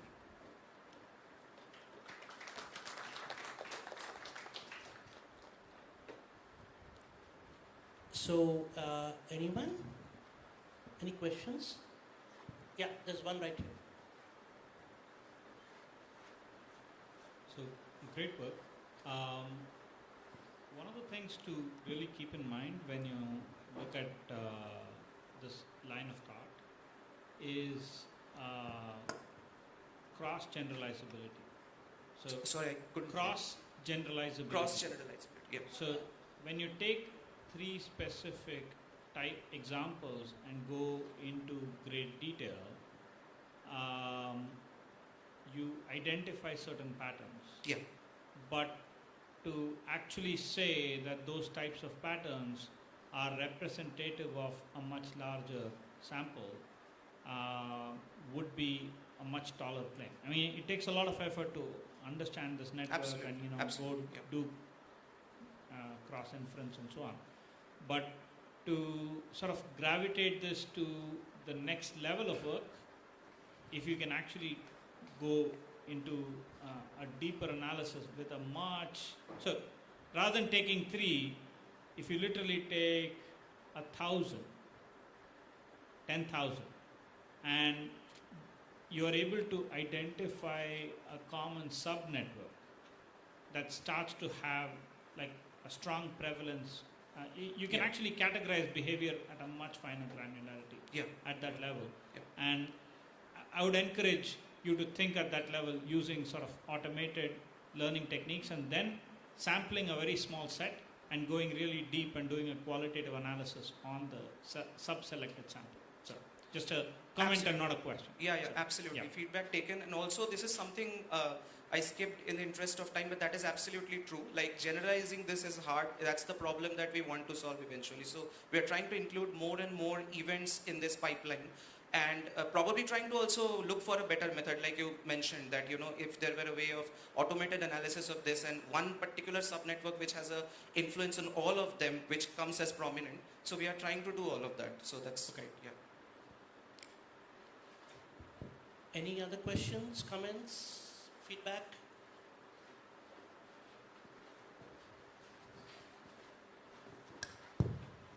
Hi, it was an interesting work. I have a question. When you curated the data set, did you consider influential people or influential tweet? Because both of them will be completely different. For example, I could sometimes post a very interesting tweet which suddenly gains traction and becomes an influential tweet. But as a person, I'm not an influential person. Yeah, the great question actually. So let me just, quickly speaking, so we primarily considered all, like in the timeline we considered all users who are tweeting on that event, right? The only thing that we did was identify these core users in terms of influential users, like who are the influential users, not the tweets. But you see there's a continuation there. Most of the tweets posted by these folks got a lot of retweets. So that is why we call it propaganda and not hate speech. Because all of these tweets spread a lot as well. It's not just plain hate speech, one tweet which received 10 retweets. It's not like that. These are tweets which got like very viral in that event timeline.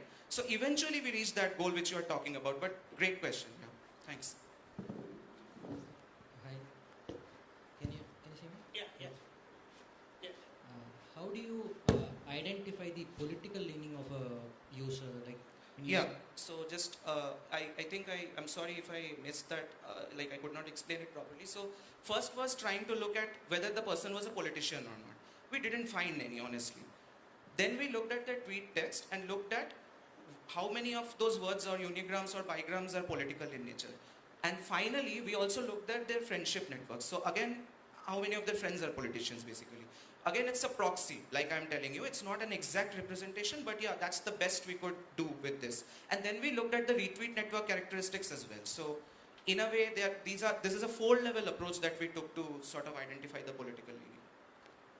just a follow up. Yeah, sure. So when you say you're identifying the retweet pattern, then how do you again classify the people who retweet or the pattern into a pro? Yeah. So that's using NEVA-DUCK. So it's a data set that our team worked on. It's a data set of Indian politicians and policymakers. So if the friends of the retweet network neighborhood, they are politicians. So let's say they follow a lot of politicians of a particular party, then that's a proxy of political leaning. So I've written that at the top actually. It's a proxy for political leaning and not an exact one. So that's something to keep in mind. Yeah. Any other questions?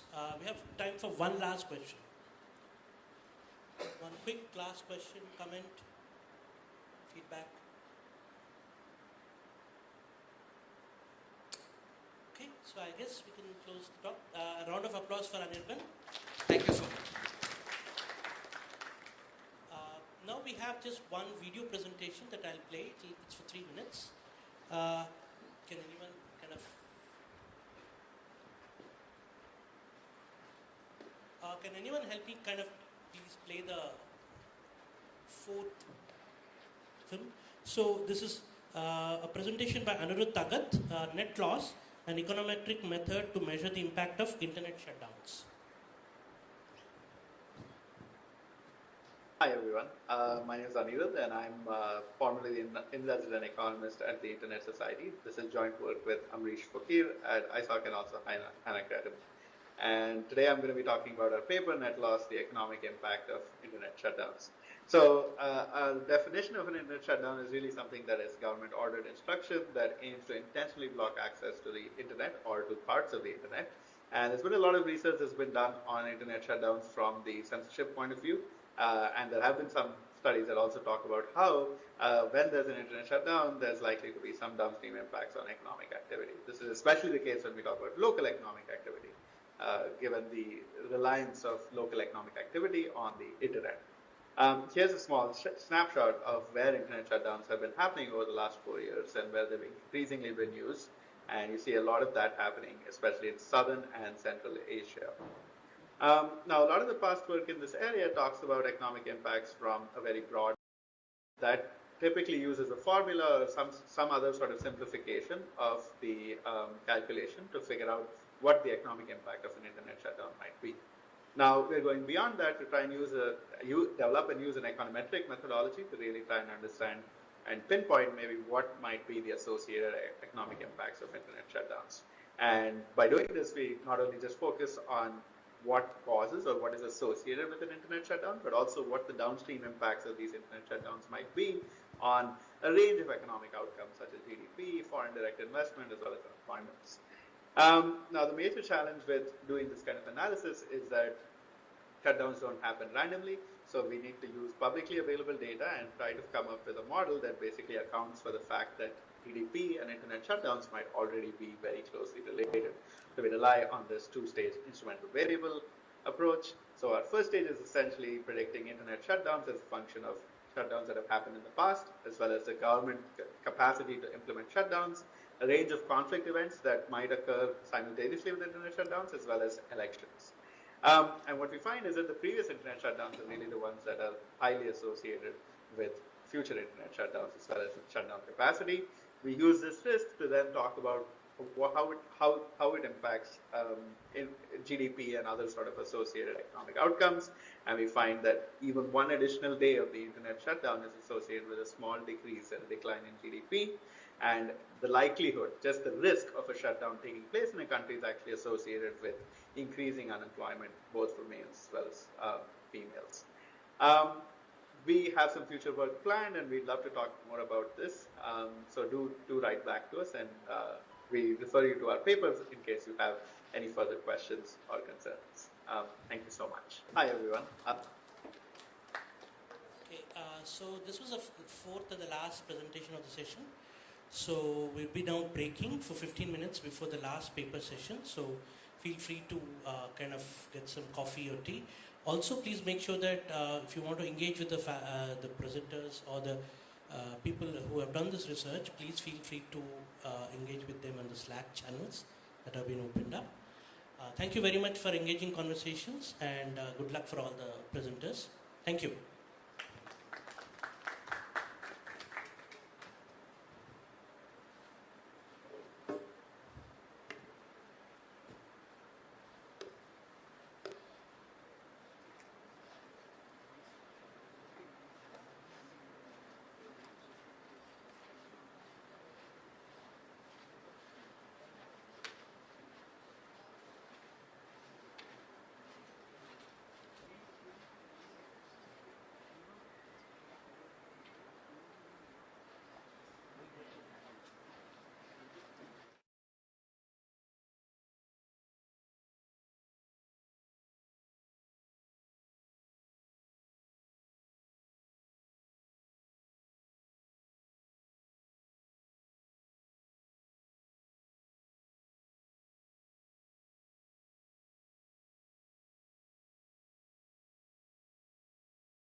part of remote sensing for the environment, and there are a combination of both urban and rural talks talking about a diversity of topics.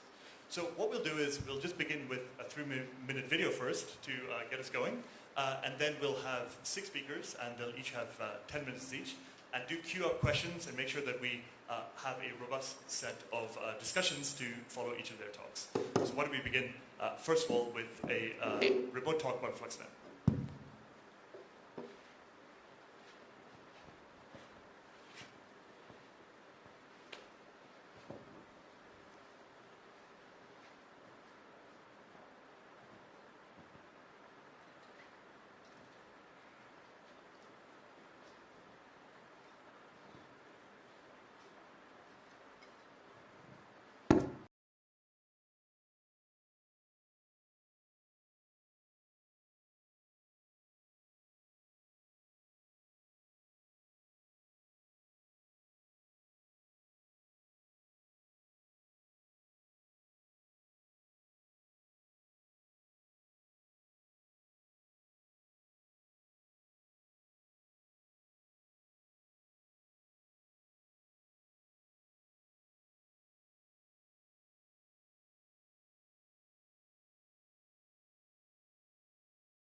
It includes sensors for atmospheric CO2 concentration, pressure, temperature, and humidity. The system is powered by a commercial mobile device battery charger, resulting in a battery life of just over 13 days in the field. The FluxBot algorithm is fairly straightforward. For 44 minutes out of every hour, the system is in deep sleep mode. It then connects to the LTE network and warms up the sensors. At minute 54, the sensors begin collecting ambient data until the 55th minute, where the chamber closes to create a sealed volume, starting the flux measurement interval, which then lasts until the top of the hour, at which point the chamber opens up again. The data is then sent via LTE to the Particle device cloud, a free service maintained by Particle, where it is fetched by a webhook and uploaded to a shared Google Sheet for easy access. As for the mechanical design of the chamber, we used a commercial PVC sewer cap base for the body of the chamber and packed the PCB and battery pack inside of a commercial electronics enclosure for weatherproofing. We 3D printed a servo mount, a sensor mount, and a lever arm out of nylon to hold the sensors and to actuate the chamber with a standard servo motor size profile. We evaluated our sensors by connecting them to an established precision gas analyzer as ground truth and demonstrated high levels of correlation between the calculated flux estimates from the FluxBot and the analyzer, showing that while the FluxBots are not nearly as precise as commercial precision gas analyzers, the quality of the FluxBot data stream is good enough for flux calculations with a high level of correlation to ground truth. We also deployed 16 FluxBots in Harvard Forest in Massachusetts to test the integrity of the cellular connection in a low connectivity area, as shown by the FCC map on the left. The majority of the array, when not knocked out by a torrential rainstorm on the 3rd day, performed very well. Here are some short videos of the FluxBots in their natural habitat, opening and closing to signify the start and end of a measurement period. We hope you enjoyed learning about FluxBot 2.0, and if you're interested in learning more, please read our paper and proceedings. Predictably, it goes into far more depth than I am able to cover here. Thank you. Very impressive engineering there. So now we can move on to our first talk by Siddharth Singh. Siddharth, are you here? Oh, right behind me. Perfect. And Siddharth is from IIIT Delhi, so he's from this very institution that is hosting Compass. So give him a huge round of applause, and he'll tell us about Bluetooth indoor location systems. Take it away. Hello everyone, my name is Sham Sasta. I'm a PhD at Pushpendra Sir's lab, my launch lab at IIIT Delhi. Before we get into this, where Siddharth will be presenting the technical details of this presentation, we just need to give a short preface of why we did this work. So this particular work started as an offshoot or an augment of trying to find out if we can track older people who might have things like dementia or other things within an indoor environment where they often forget where they have been and where they are. So Bluetooth-based indoor localization system was one of the solutions that we looked into and seemed like one of the most cost-effective and easier one. And also to set the idea behind this technology, we did not look into different positioning for the setup and everything and things like that, because we had a very fixed setup, which we will be talking about more at the end of the presentation. Over to Siddharth.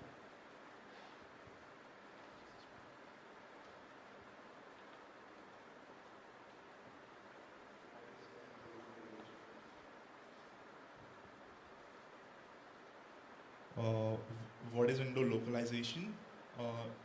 The capability of determining or estimating the location of an entity, such as a person, robot, or object, with an electronic device inside a structure, such as a building or a subterranean structures, for example, tunnels, caves, and underground mines. It enables tracking these entities in indoor environments. There are diverse applications including emergency response, asset tracking in factory or warehouse, personal navigation in museums and shopping malls, and social networking. To demonstrate localization in a fun way, here is a clip from the movie Harry Potter and the Prisoner of Azkaban, where Harry is moving around in a corridor with a map that shows him the location of wizards moving around him.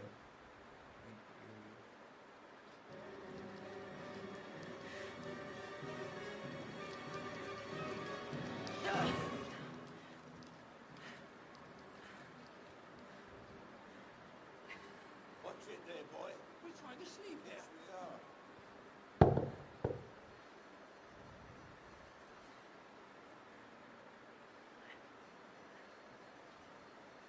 Mr. Manager, knocks. Pops.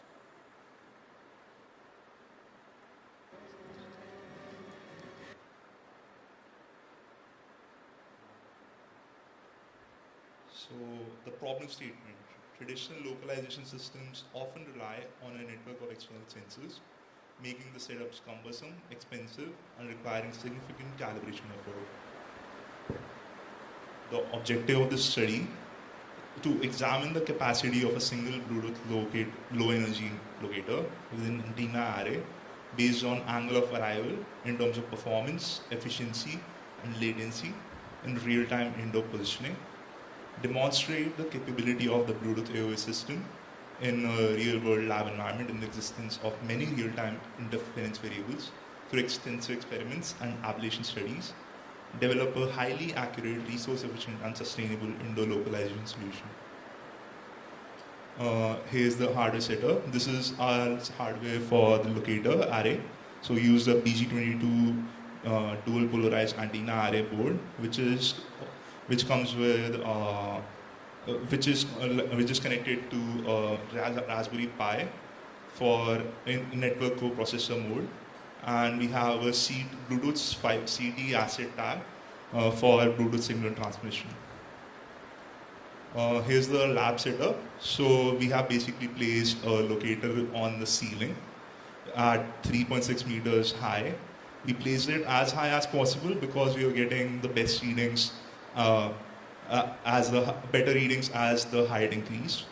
The next thing is we place calibration points on the ground, 0.5 meters separate from each other, where origin, and it's kind of a simulation of a Cartesian plane where the origin is basically where the locator is placed. Data setup. So for every calibration point, multiple azimuth and elevation angle readings were taken over a fixed time intervals. These served as a data for training neural network as input. We then calculated azimuth and elevation angle values for the ideal azimuth and elevation angle values that should have been for every coordinate on the grid, and these are using these two formulas. This is the flow diagram. We have so basically there's a CD asset tag which transmits signals to a Bluetooth locator array.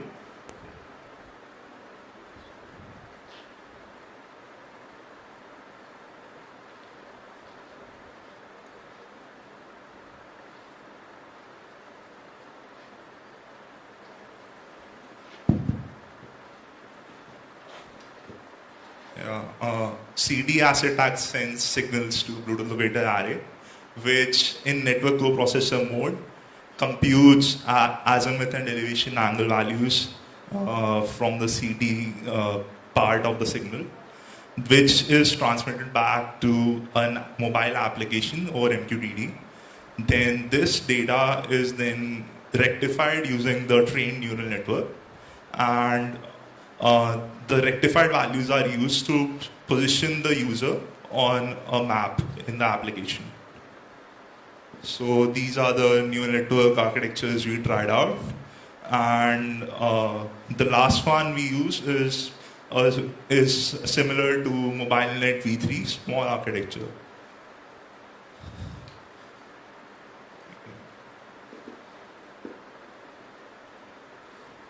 We approach the problem in 3 different ways in terms of data selection. BLIPS SM. This is basically a unified model which is trained on all available data, and BLIPS quadrant-wise model. Here we partition the data based on which quadrant the data point is from. So we train 4 separate neural networks for each quadrant, and BLIPS QDM, where we further extended BLIPS QM by ranging the data over distance ranges. So basically this is BLIPS SM, where we're using all data points available in the lab, like all the data points we collected. This is BLIPS QM, where we partition data based on quadrants. So there are 4 new networks trained for every quadrant.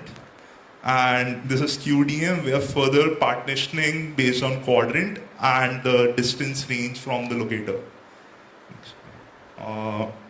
These are the results for our experiments. So for SM, we see that A5 architecture performs best in terms of test accuracy, and this is coordinate model results. So we see a similar trend over here that we get lesser test errors in terms of distribution for A5, and the similar thing in coordinate and distance wise models.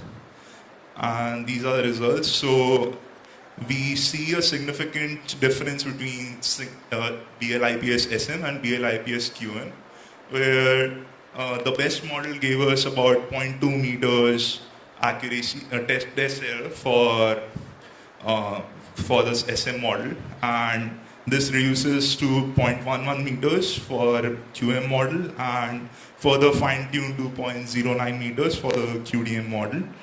And this is consistent among all architectures. So like if you see the first architecture, that was the A1 architectures, we are getting like 0.5 meters in SM and 0.3 meters in QM. Next. Further, we just want to thank our guide and mentors, Professor Pushpinder Singh and Professor Mohan Kumar, who supported us all throughout this journey in our project.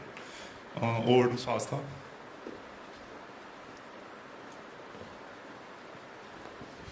Thank you very much. Let's give them a round of applause.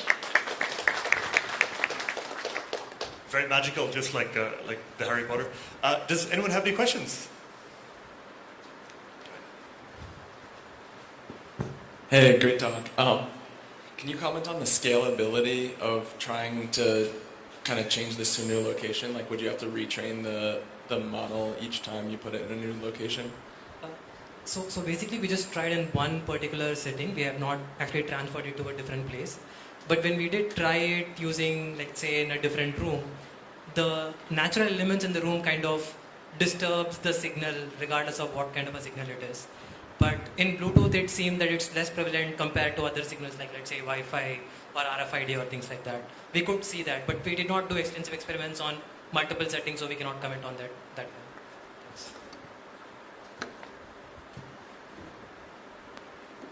Just while we look for other questions, I had a similar one about having multiple devices in the same region. So did you run any experiments of just interference between two BLE nodes?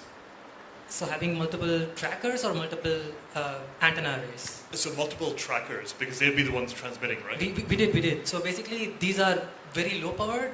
So the interference from BLE nodes itself is not as prevalent as interference from, let's say, electrical devices, wireless, and other kind of communications. That we could see. We do have results for that, yeah. Oh, and were the results fairly non-interferent? Not that significantly different. So let's say if I am having one tag within a 2 meter distance, let's say the results are coming around 0.1 meter with an error accuracy.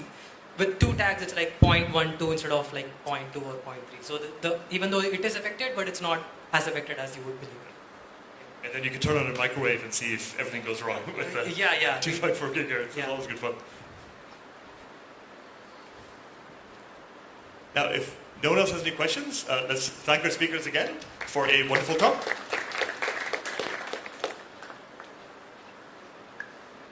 Now, next up, we're going to go for something entirely different. We're still going to be indoors, but we're looking into how we can map thermal footprints for occupancy estimation.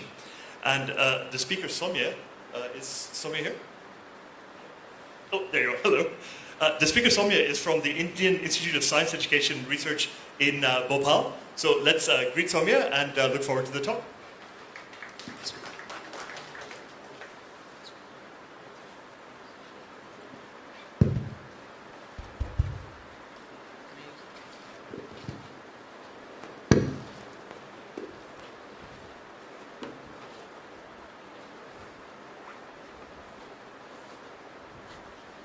So, hello and welcome everyone. Myself Soumya Ranjan Sahu, and today I will be presenting my paper, Mapping Thermal Footprints, Occupancy Estimation and Localization in Diverse Indoor Settings with Thermal Arrays. So this work was done under the supervision of Dr. Harun Rashid Lone at IISER Bhopal. So without any further delay, let's go through the introduction. Occupancy estimation and localization is essential in buildings to optimize energy consumption and to provide user comfort. So it has been commonly observed in workplaces such as classrooms or theaters that the energy that is being used by a larger group of people, it may unknowingly be used by a smaller group or a single person. So it is very important to control the HVAC system, which is heating, ventilation and air conditioning, in order to optimize the energy consumption. So traditional methods often rely on RGB cameras, which hampers the privacy of the occupants. So our research focuses on solving these issues while maintaining also the accuracy and privacy of the occupants. Talking about previous work, so various machine learning methods have demonstrated robustness by using techniques like block detection and k-means clustering. Secondly, recent advances in deep learning methods also proven their accuracy by using CNNs and UNet models by achieving high accuracy and low latency. However, despite limited research, methods using low resolution IR sensors and deep learning methods have achieved high accuracy in detecting and localizing up to 3 people indoors. The research gap suggests that existing methods are constrained to sparse settings where the gap is significant between the occupants. So to overcome these challenges, our main objective is to propose and compare various machine learning and deep learning models for occupancy estimation and localization using thermal sensors. So we particularly address the challenges in dense settings such as classrooms or theater where people are closely packed. So such settings make it very difficult for the state-of-the-art algorithms to extract the exact number of occupants from a thermal image because of the overlapping heat signatures. Talking about sensing and data collection, this is the first setting, classroom setting, which represent a dense kind of setting. The other two settings, round table and cubicle setting, represent sparse settings, where you can see the gap between the occupants is significant. Whereas in the dense setting, there is not much significant gap. which makes it difficult for the state-of-the-art algorithms like block detection and k-means clustering. Talking about sensing and data collection, this is the data collection setup that we have used. So we fixed the thermal camera, the RGB cameras and the power banks on the roof so that we only capture the heat signature of the head part of the human body so that the privacy of the occupants is preserved. This is the data set Infradel that we have collected during our study, which contains around 14,000 images with some background only images that we have used for thresholding. Now let's talk about the various models that we have used for occupancy estimation purposes. The first model is known as ABFS star, Adaptive Block Filtering Algorithm star, which is the extension of our previous work. To know more about this flow diagram, you can refer to our previous work.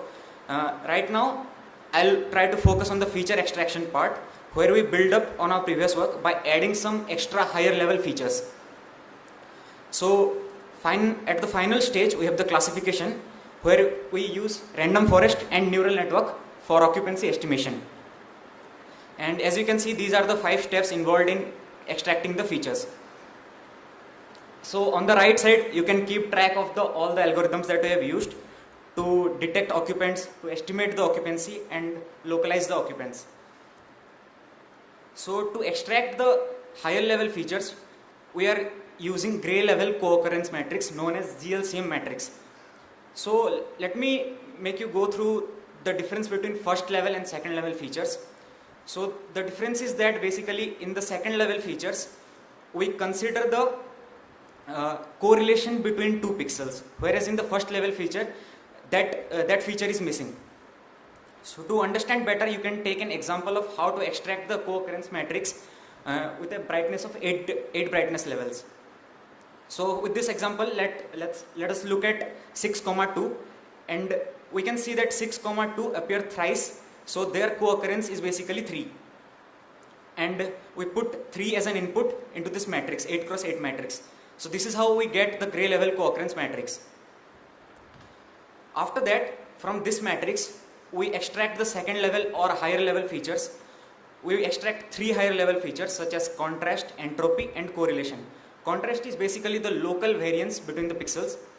Entropy is basically the randomness or disorderedness between the pixels. And correlation basically represents the relation between the neighboring pixels. So Pij here is the pixel values in this matrix. I is the row and j represent the columns. Mu I and mu j are simply average values along the rows and along the columns. Similarly, sigma I and sigma j represents the standard deviation in this matrix. The next model that we have used is neural network. This is the architecture of our neural network. It contains weighted input layers, 4 hidden layers, and finally the output layer, where the number of classes represents the total number of occupancy count. Next, talking about occupancy estimation using YOLO. So for YOLO, we first convert the raw thermal images into RGB. This is the 5 annotated bounding box taken as an example, and the lower one is the label file created after the annotation. So we have considered only one object class as human. So basically the number of bounding boxes that you can see here, as you can see there are 5 number of bounding boxes. So it basically represents the total number of occupancy in any area is 5. So next, talking about baseline, we consider UNet model as our baseline to compare YOLO. So this is the architecture of the neural network. This is an encoder-decoder based model where we first use some convolution layer and then we deconvolve, where first for the encoder part, the resolution of the image decreases and then again increases to the same resolution. This is the labeling process for UNet, which is pretty interesting. As you can see, the first image that you can see on the top left is basically the raw thermal image. What we do here, we mouse click on the point by comparing it with the ground truth image. Let's say 2 persons are there, we compare it with the ground truth image and we mouse click on those 2 points, and then we put those 2 pixel values to the maximum, for which for our case it was 255. So after that we create 2 Gaussian around those 2 points, and then that the bottom right image is basically the input, the label input for our UNet model. Next, we talk about some occupant localization, how we did using YOLO. So, which is pretty simple.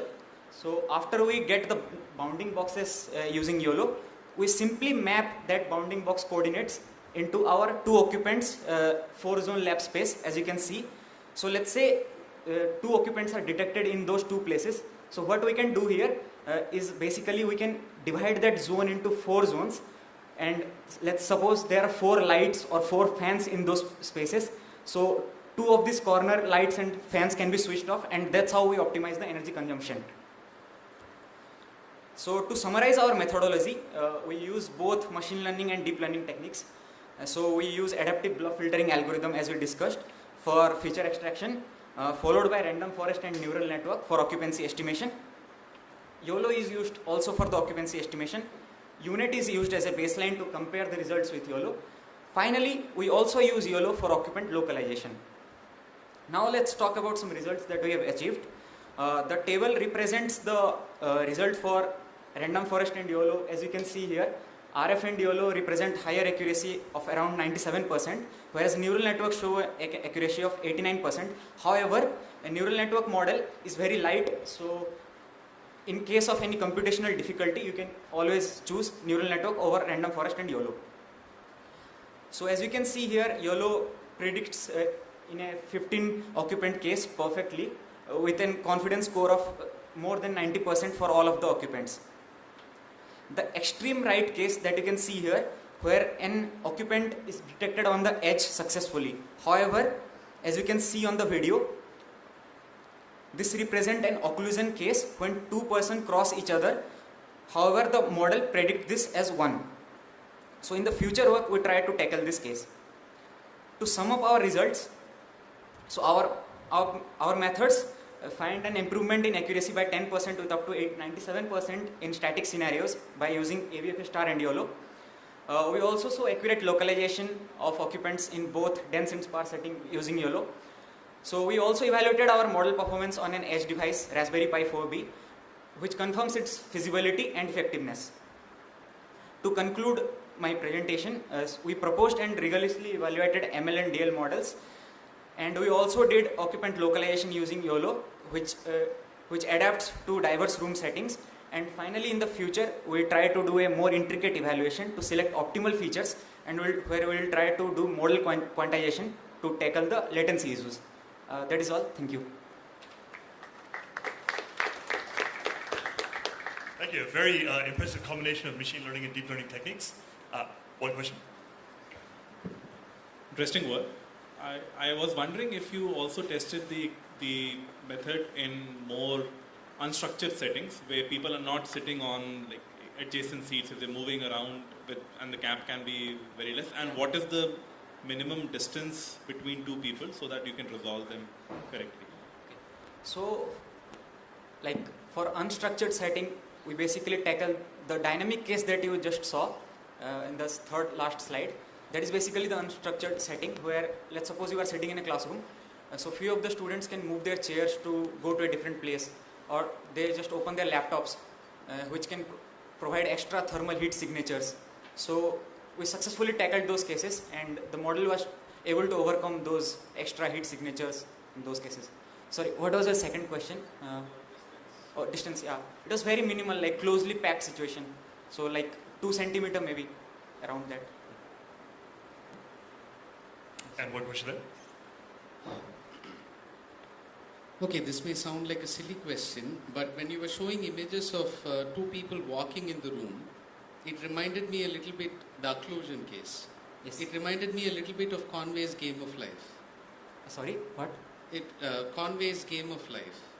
So that, I don't know, some of the older people in this room might remember this, but the Game of Life was an agent-based model which looked at over time what happens when pixel configurations interact with each other according to a set of rules.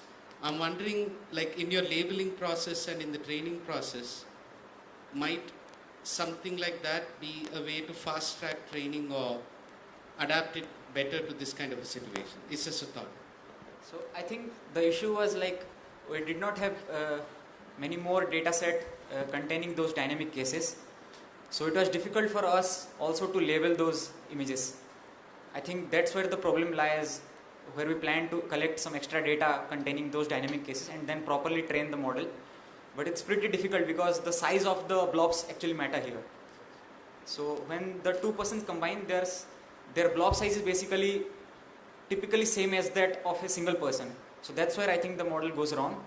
So a more intricate evaluation, I mean by that, like we can do in the future work. I think when it comes to the game of life, there's a set of blog posts by Stephen Wolfram about how it might form an alternative to neural networks, just for the other half of your question as well. And I just had one quick question. So this assumes roughly the same heat per adult. Have you tried it with a mix of children and adults and people of different sizes to see how it copes with that variety? Yeah, so the age group might be different from, like, a professor was there in the classroom while teaching and just the rest of the graduate students were there. Hopefully the professor is the same size as the other students. Yeah. but yeah, it sounds like there's a lot of interesting future work to do on making this more... yeah, I think we can plan to do that, yeah. Perfect. Thank you. Thanks, Sonia, again for a wonderful talk. Thank you. Now, I'm from Cambridge in the UK, and we spend most of our time cycling around on our bicycles, so the Delhi traffic has been a real shock to me.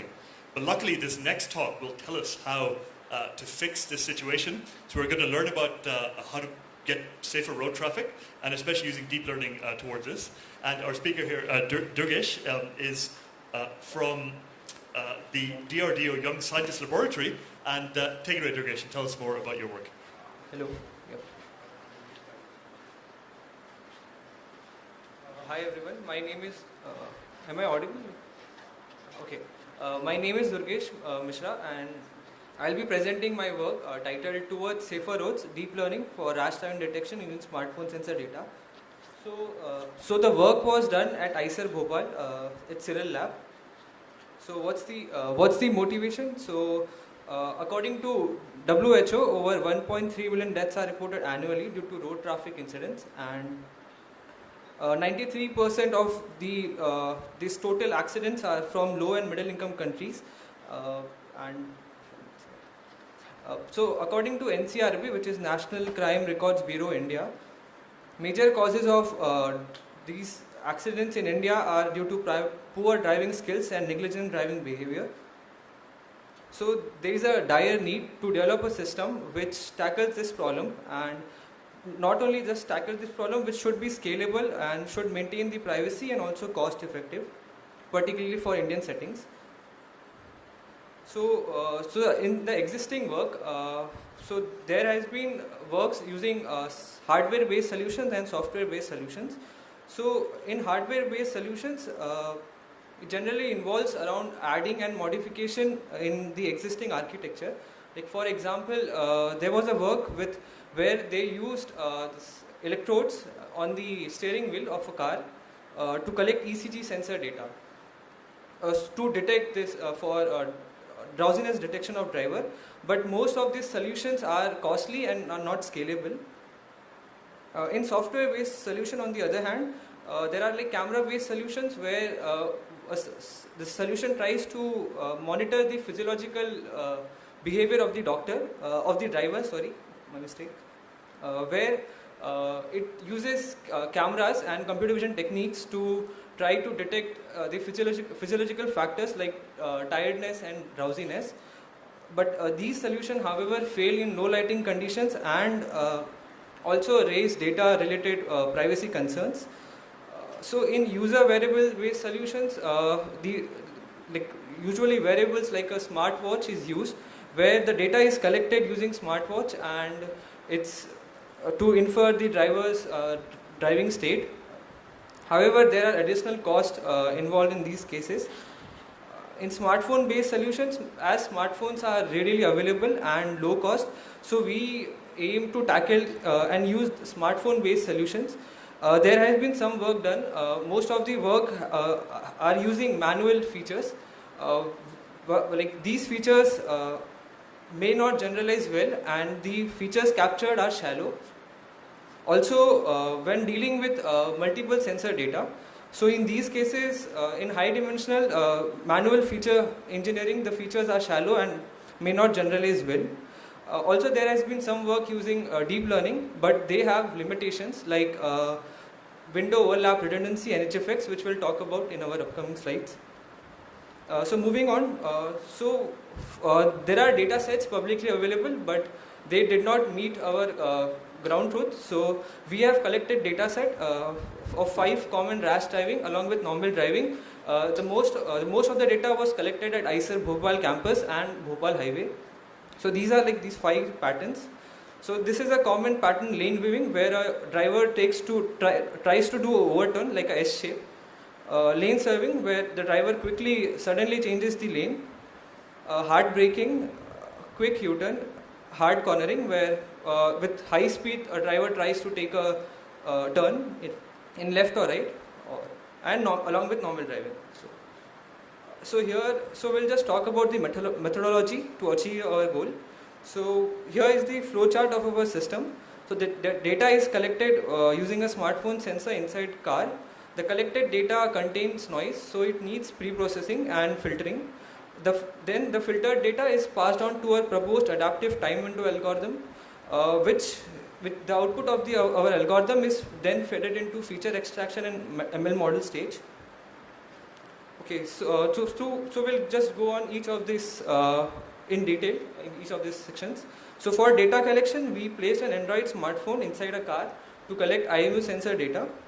The data was collected at 100 sampling hertz. We used an action camera for a ground truth, and which was mounted on a windscreen of the car. So for coordinate alignment, the X and Y axis of the smartphone sensors were aligned with the lateral and longitudinal axis of the car. So the collected data, as I said, contained noise. So to remove this noise, first any DC bias was removed by subtracting by the mean of the window.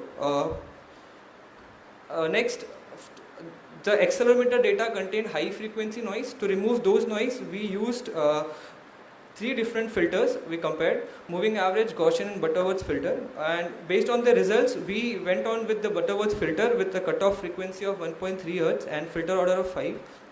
So on the right, there is a plot of accelerometer where time is shown on the x-axis and the acceleration is shown on the y-axis. So in the blue there is the unfiltered and raw data, and on the red we can see the filtered low-pass Butterworth filter data. So moving on to our proposed adaptive time window algorithm, the filtered data is then passed on to our algorithm, which is based on change point detection in standard deviation of the signal. So here on the plot on the right side, one can see that so this plot in the x-axis we have standard deviation in the x-axis of the accelerometer, and on the y-axis we have standard deviation for the y-axis of the accelerometer. So this plot is for 5 rash driving events along with normal driving, and from this plot we can see that the normal driving has low standard deviation compared to all the rash driving events. So based on this intuition, we have so based on this intuition, a small window of size 4.2 seconds will be used to get the standard deviation of the current window, and it will be compared with the threshold value. If the standard deviation of the threshold value of the signal is more than the threshold value, then the start time of the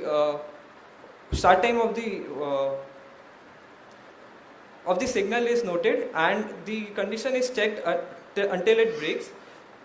So in this way we'll get the final input and output of the start and the end time of a abnormal driving pattern.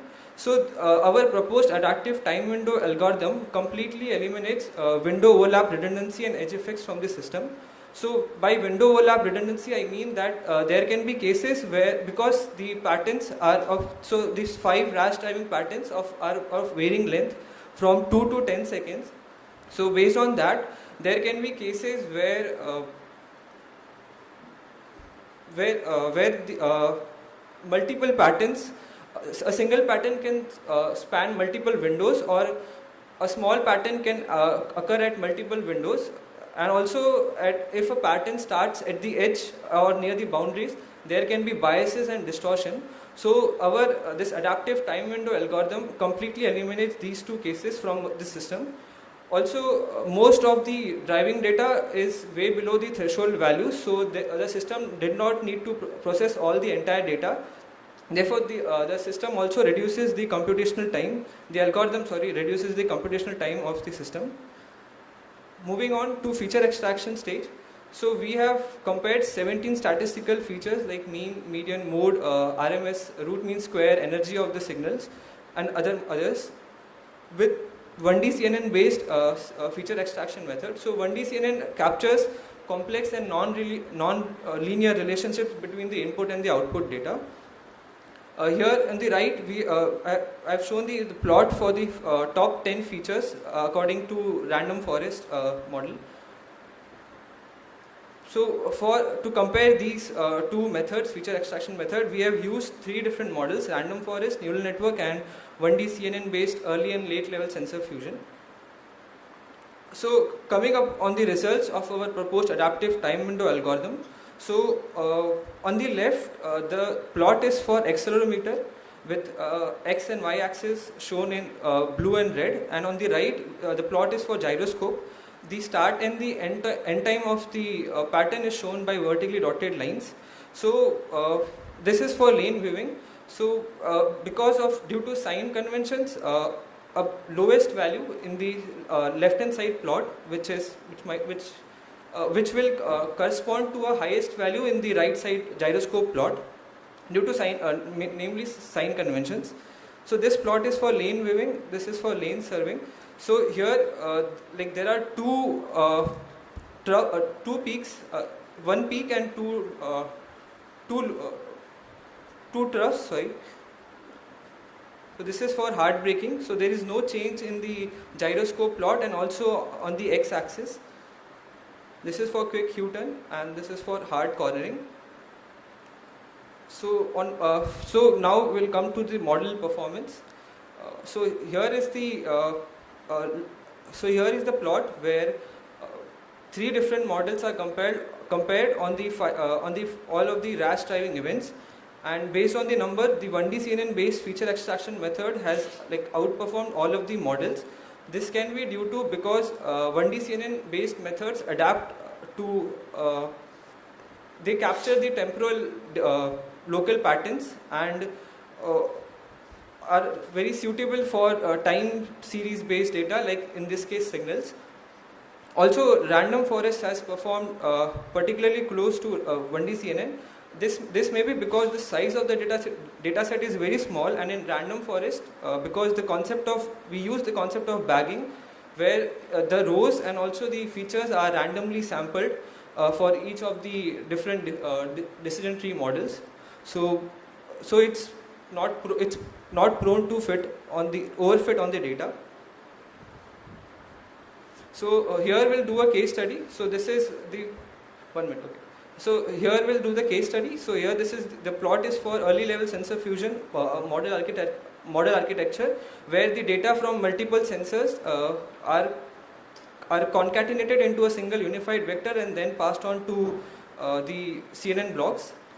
And here on the right, there is a plot for the model architecture for late level sensor fusion, where the data is from multiple sensors are first passed on to the convolution blocks and then unified into a single representation.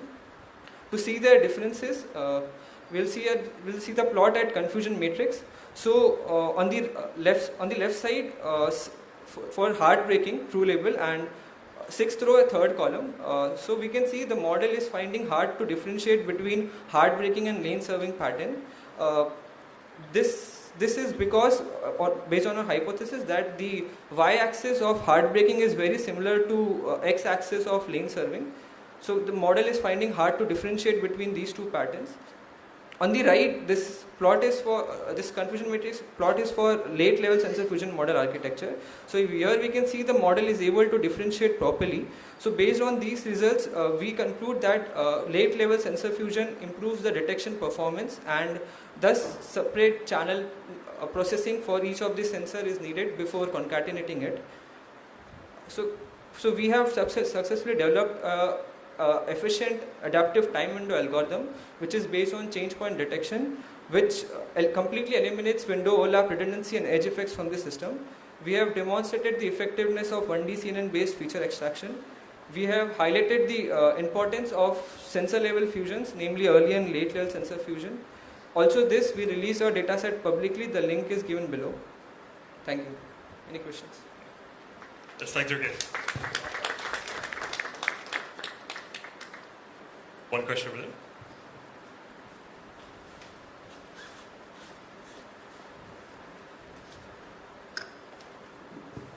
Hi, thanks for the great presentation. I think I have a similar question to something that was asked in the morning. How do you imagine the implementation or productization of such a thing can take place, considering that most people would not want to install such a thing on their phone that would, get them in trouble with the law, quote unquote? So actually there is a concept in health, not health insurance, but insurance systems where they incentivize drivers. So if you install the system, and if the time limit is more than, so if you have that system on your system, if you have that app on your system, the driver will have to pay less insurance, car insurance in these cases. So maybe in these cases this products will be, so yeah, it's their choice, but I can understand where the question is coming from. Hi. When you were collecting the ground truth, did the size of the road matter? Because in India we don't have large lanes as such. So in case you are swerving on probably on a large lane, it wouldn't matter. But if the size of the road is quite small, then it might cause a heavy accident. So did it matter? Or? So in our case, because most of the data was collected at ICER Bhopal and most of ICER Bhopal campus and Bhopal roadways, so there is biasness, and the out of order of distribution of data is not that much, because this is one of the limitation of our work, because the data was collected in the control environment. But yeah, I think the width of the road matters here, and in our case, the data is not, I would say, out of distribution in these cases. So yeah, I can understand. All right, let's thank Zurich again for a wonderful presentation. Thank you. Next up, we're going to go a little bit higher. We're going to be looking at how roofs gather heat during heat waves, and the presentation is by Varchita from Laksha University. Now, she's looking also for a PhD place in the future. So for any professors here, do get in touch with her after her talk if you're interested in this research or in working with her on anything else. So please take it away.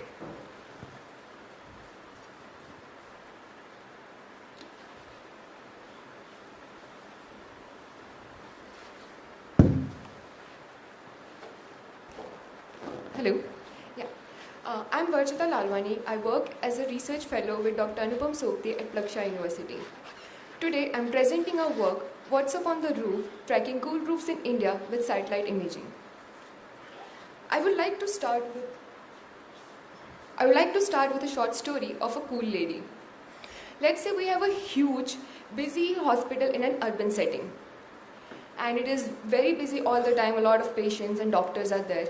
This cool lady goes to the roof of the hospital every morning. She stands there proudly under the sun. She has white gleaming bright coating all over her. And she reflects all the sun rays coming to that hospital. And because of it, the hospital is way more cooler and the environment is cooler.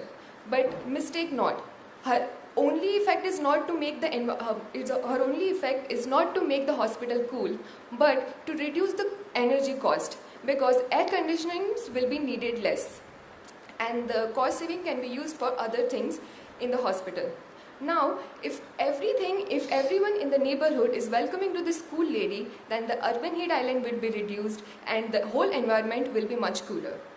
But what if this cool lady is not present?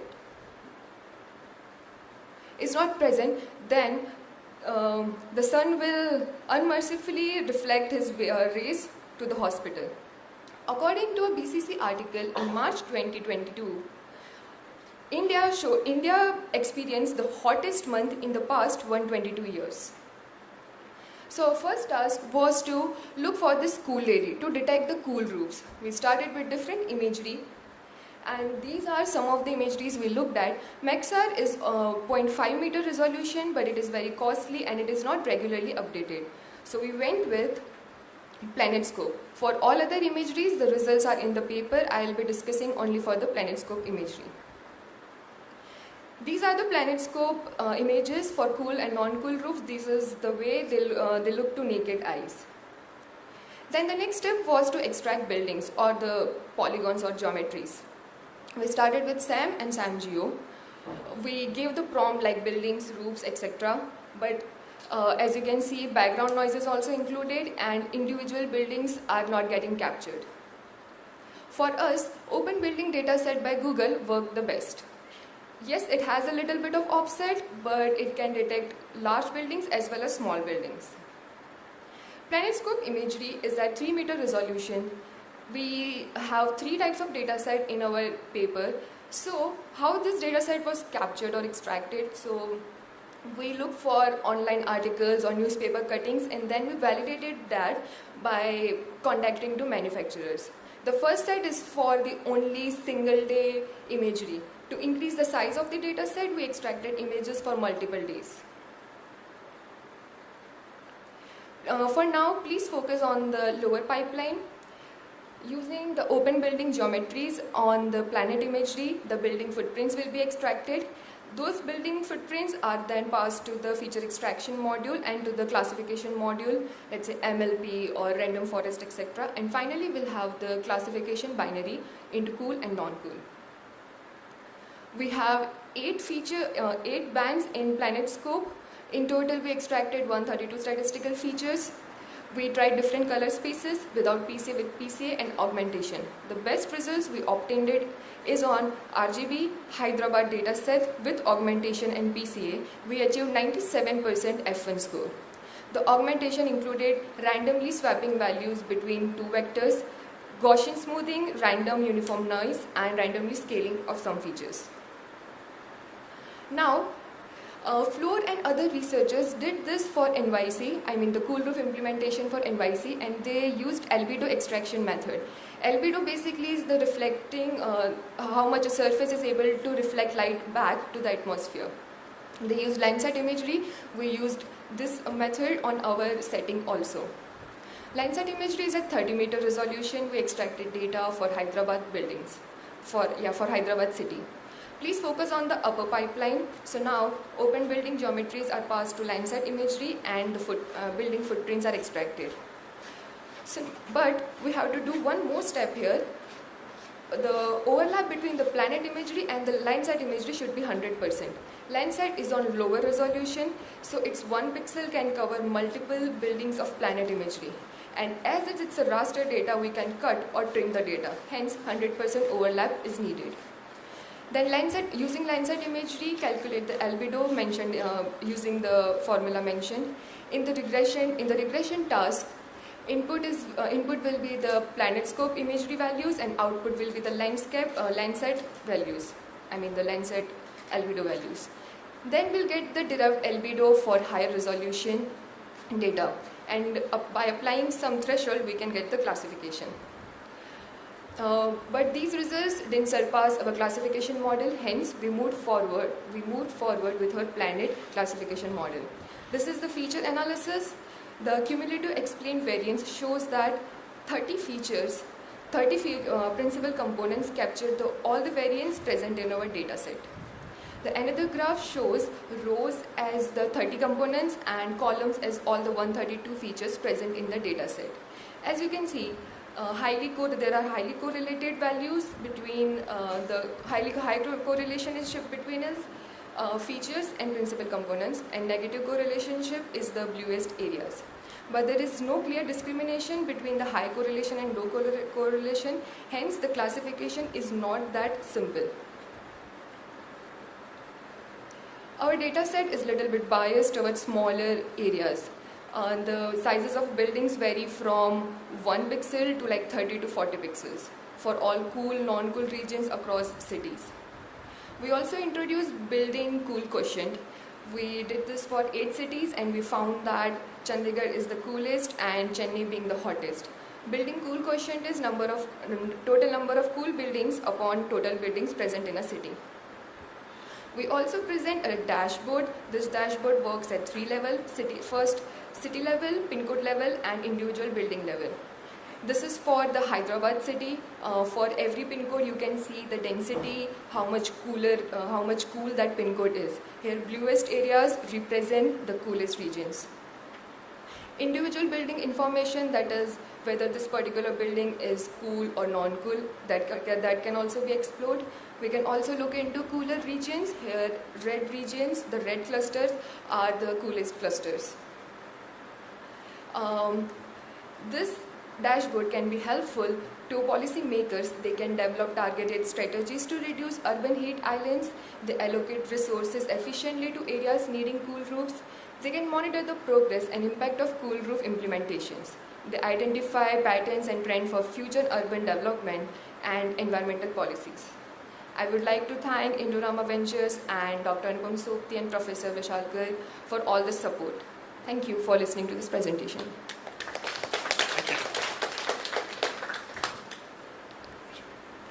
Do we have any questions?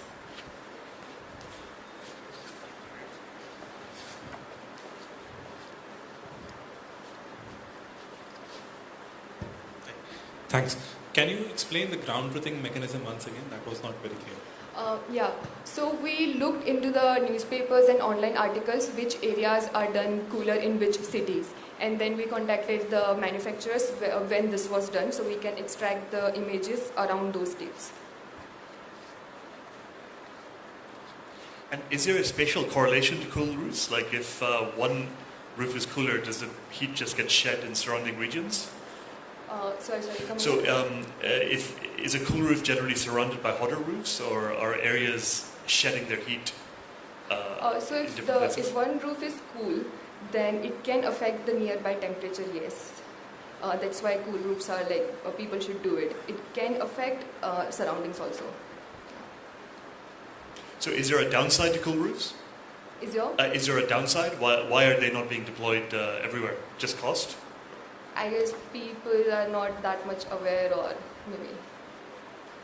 I mean, government are implementing policies to have it more, get your cool roofs. There are different materials also, and a lot of them are applying or using them.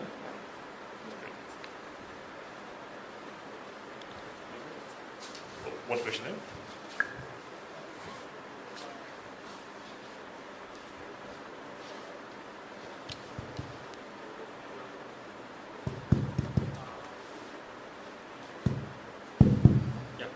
Okay, so very nice work.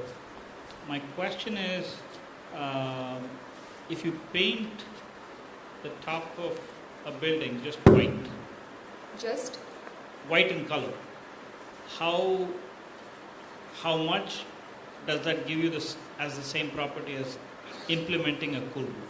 There are many people who actually just like to paint it white so that it actually reflects, and claim that that's a much cheaper way to achieve a cool roof. Is that true? Not true? It's little bit true, yes. I don't know what the statistics behind it, but yes, painting it white helps.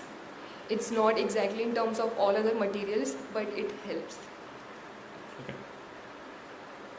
And do you keep track of the different mechanisms of cool roofs in your data set? That's our in future work.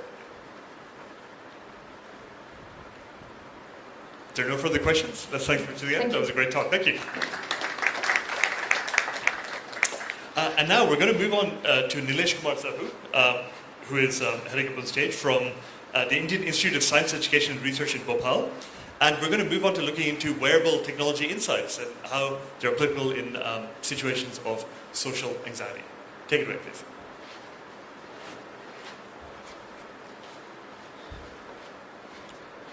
Hello everyone, I am Nilesh, and today I will be talking about my work titled Unveiling Physiological Responses during 3 different socially anxious activities. Social anxiety is a mental disorder where one feels of fear being judged negatively in front of others. Now, when this fear starts affecting one's ability to perform a daily task, it is termed as a social anxiety disorder. The global prevalence of SAD is 4%, while in India it is 16.9%. The comorbidity of SAD is as high as 50%, suggesting that if a person is suffering from social anxiety disorder, he or she will suffer from other mental disorders too. Now, when we talk about a physical health issue, mostly we have a diagnosing tool. Like for fever, we have a thermometer. However, in case of social anxiety disorder, we depend upon the traditional method. Usually, SAD is diagnosed via clinical interviews in which a psychiatrist or a psychologist talks with the individuals and tries to infer from their past experiences. Or a self-report measure in which the individuals are asked to rate their own behavior and experiences. However, the clinical interviews are time-consuming and require frequent visits, while the self-report suffers from the recall bias problem. Now, why do we need a scalable solution? Firstly, only 1 in 4 persons suffering from any kind of anxiety disorders receives treatment. Secondly, in low-middle income countries like India, there are only 1 psychiatrist per 133k people. Thus, the late detection leads to the treatment gap. Now, as we are clear about SAD, let us try to understand how our brain works during an anxiety episode. Amygdala, an important part of our brain, is associated with the processing of fearful events, and it controls cortisol, also known as stress hormone. Furthermore, it also controls heart rate, skin conductance, etc. Now, while we know that amygdala controls heart rate and skin conductance, our goal was to explore the effect of anxiety on these. So, to find a physiological marker of SAD, we designed a study. Our study consisted of 4 phases, that is baseline, anticipation, activity and reflection phase. In baseline, the participants were asked to sit idle for 2 minutes. In anticipation phase, the participants were asked to anticipate about the upcoming activity. In an activity phase, the participants were asked to perform the actual activity. And in reflection phase, the participants were asked to think about their performance. Our study design is a novel study which is first to assess anxiety using 3 different socially anxious activities in a single study. Previously, most researchers have only used 1 activity. The first activity in our study was speech, which was followed by group discussion and then the interview. Here is an image that shows the research assistant and 3 participants participating in a study session. We have used a clinical grade ECG and GSR devices to capture the heart rate variation and the skin conductance respectively.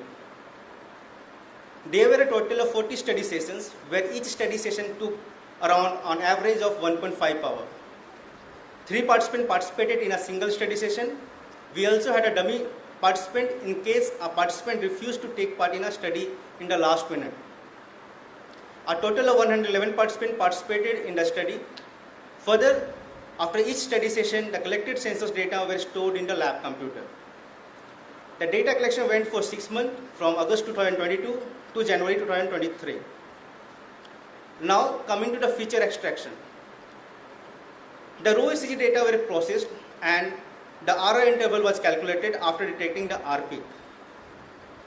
After calculating the RR intervals, we calculated the HRV features. HRV is heart rate variability. It tells us the variation between the heartbeat. The HRV feature consists of a time domain and the frequency domain features such as mean NN, RMSSD, low frequency, high frequency, etc. Now coming to the GSR signal. Again we pre-processed the GSR signal. The filtered signal was further decomposed to get the skin conductance response and skin conductance level. The skin conductance response, also known as a phasic component, shows the faster alteration happening in the skin responses, while skin conductance level, also known as a tonic component, shows a slow alteration in the skin responses. So we went with the phasic component for the feature extraction. Now, once we have the phasic signal, I applied the peak detection algorithm to detect the skin conductance response peak. Further, the statistical features like mean, standard deviation were computed from the skin conductance response duration, amplitude, etc. Now for finding the SAD severity, we have used a social phobia inventory questionnaire. So, social phobia inventory questionnaire, also known as a SPIN questionnaire, is a well-validated, self-reported questionnaire used for measuring anxiety. It consists of 17 questions which are being answered on a Likert scale. The participants were divided into 4 groups based on the literature, where G1 is the non-SAD group and G4 consists of participants with high SAD severity. Following, we hypothesized that SAD participant will exhibit higher heart rate and reduced heart rate variability compared to the non-SAD participants in baseline and all activities. While for GSR, we hypothesized that there will be a significant difference between the SAD and non-SAD group. These are the results where we can see a moderate and severe SAD group, that is G3 and G4, exhibited a reduced heart rate variability and higher heart rate. Now, to confirm these results, we have applied ANOVA test to first identify whether the participant from G1, G2, G3 and G4 differed significantly in baseline and activities. We found that mean NN and HR differ significantly in baseline and all activities. Furthermore, we also found out that found a significant difference in HF and HTI in baseline and in A2 respectively. For GSR data, we found that there were almost no significant difference between the groups in baseline and all activities. So we discarded the GSR data for further analysis. Now, after getting the results from the ANOVA, we also applied a post hoc test to identify the groups that differ significantly in baseline and all activities. We found that G1 and G3 differed significantly in baseline, activity 1 and activity 2 only, while G2 and G3 differed significantly in activity 2 only. One of the interesting patterns we found out that G1 and G2 did not significantly differ in any of the activities. Similarly, we found out that G3 and G4 did not differ significantly in any of the phases. One possible reason for this could be that G1 and G2 have a shared characteristics. Similarly, G3 and G4 had a similar characteristics. So we combined the G1 and G2 and G3 and G4 as G1 prime and G2 prime respectively, and applied the 2 group test to understand the significant difference between them. We found that G1 prime and G2 prime differed significantly in baseline and most of the activities, in HR and mean NN, while HF in baseline only. Now coming to the conclusion, we found that socially anxious individuals exhibited reduced heart rate variability, reduced high frequency in baseline only, and reduced mean NN in most of the activities. So finally we concluded that HF is the potential biomarker of SAD in only resting state. Mean NN and HR is the potential biomarker of SAD during both the resting state and most of the activities. Moreover, I would like to thank my team and the co-authors, Dr. Snail Gupta and my guide Dr. Harun, for their support and the guidance. Thank you, and I am ready for any Q&A session. Thank you. Thank you.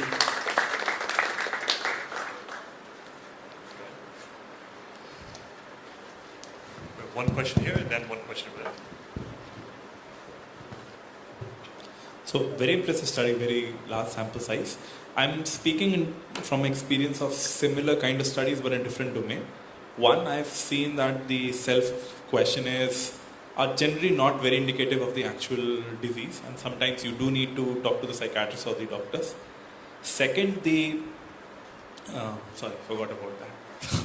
You can just answer this question. I completely agree with you. Like even if you ask me also to answer some self-reported data also, sometimes humans are biased towards their own data and all. But like since this is an approach which has been used by the academician regarding in this kind of studies and all, we went for this. And I completely agree. But there is a problem. Like if in our case, like there were 111 participants were there. And if I would have went for the psychiatrist interviews and all, and taking like 45 minutes for each interviews, that would have created a burden for a psychiatrist also to work on this topic. But like since the accommodation accept the self-reported survey as a ground truth, so we went for it. Okay, so I now remember my second question. So when you did these simulations, I would say some kind of simulated anxiety situations, Yeah. are these indicative of the actual stress-like situations which the people who are suffering are doing? Again, this is coming from a different domain where people suffering from certain kind of respiratory disorders, you cannot simulate that kind of behavior. You need actual patients who are suffering rather than the people who are trying to simulate that kind of behavior. Okay. I would like to answer this question from my one of my lab mate told me like, why are you doing these kind of studies? There are the actual participants who are sitting inside a room. They are not going to come to the studies and all. But since we were having a spin questionnaires, we got like initially we were having some responses and all, and we found like there are participants who are crossing certain threshold limits and all. If you see like in our case, let me show you an example here.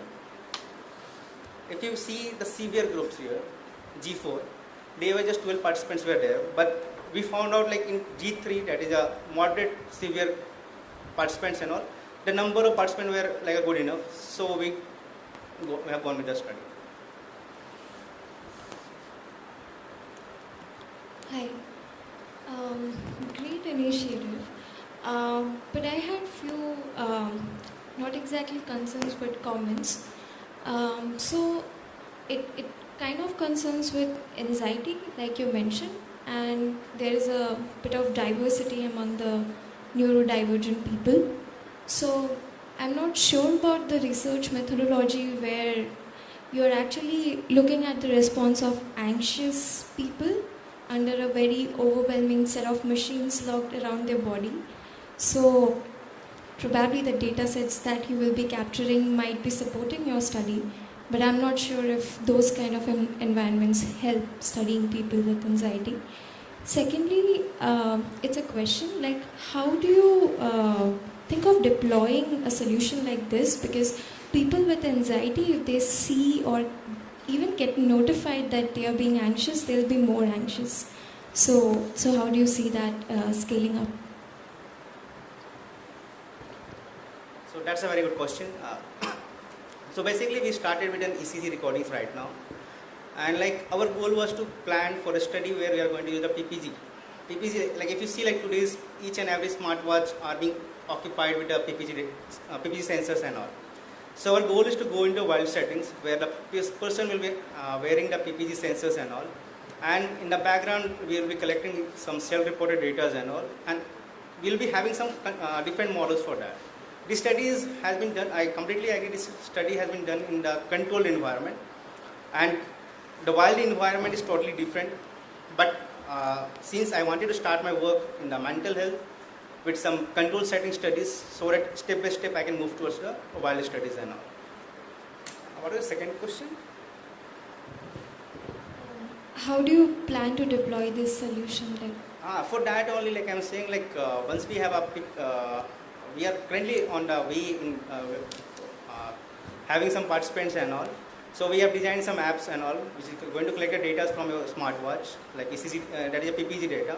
And from PPG also you get an HRV data. And you have a smartphone with you.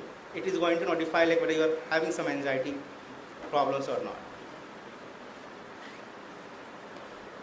And I just had one question about the G3 and G4 being coalesced. Did you look for any extreme outliers in G4 who might give you a bit more information? So people who are extremely socially anxious. There was a girl like whose anxiety score was around like in the spin you can get a high score of 68, but her score was around 62 or 64, and we found out like when I was just going through the data and all, her heart rate was too much high during the even in the baseline also she was anxious, and even throughout the activities and all.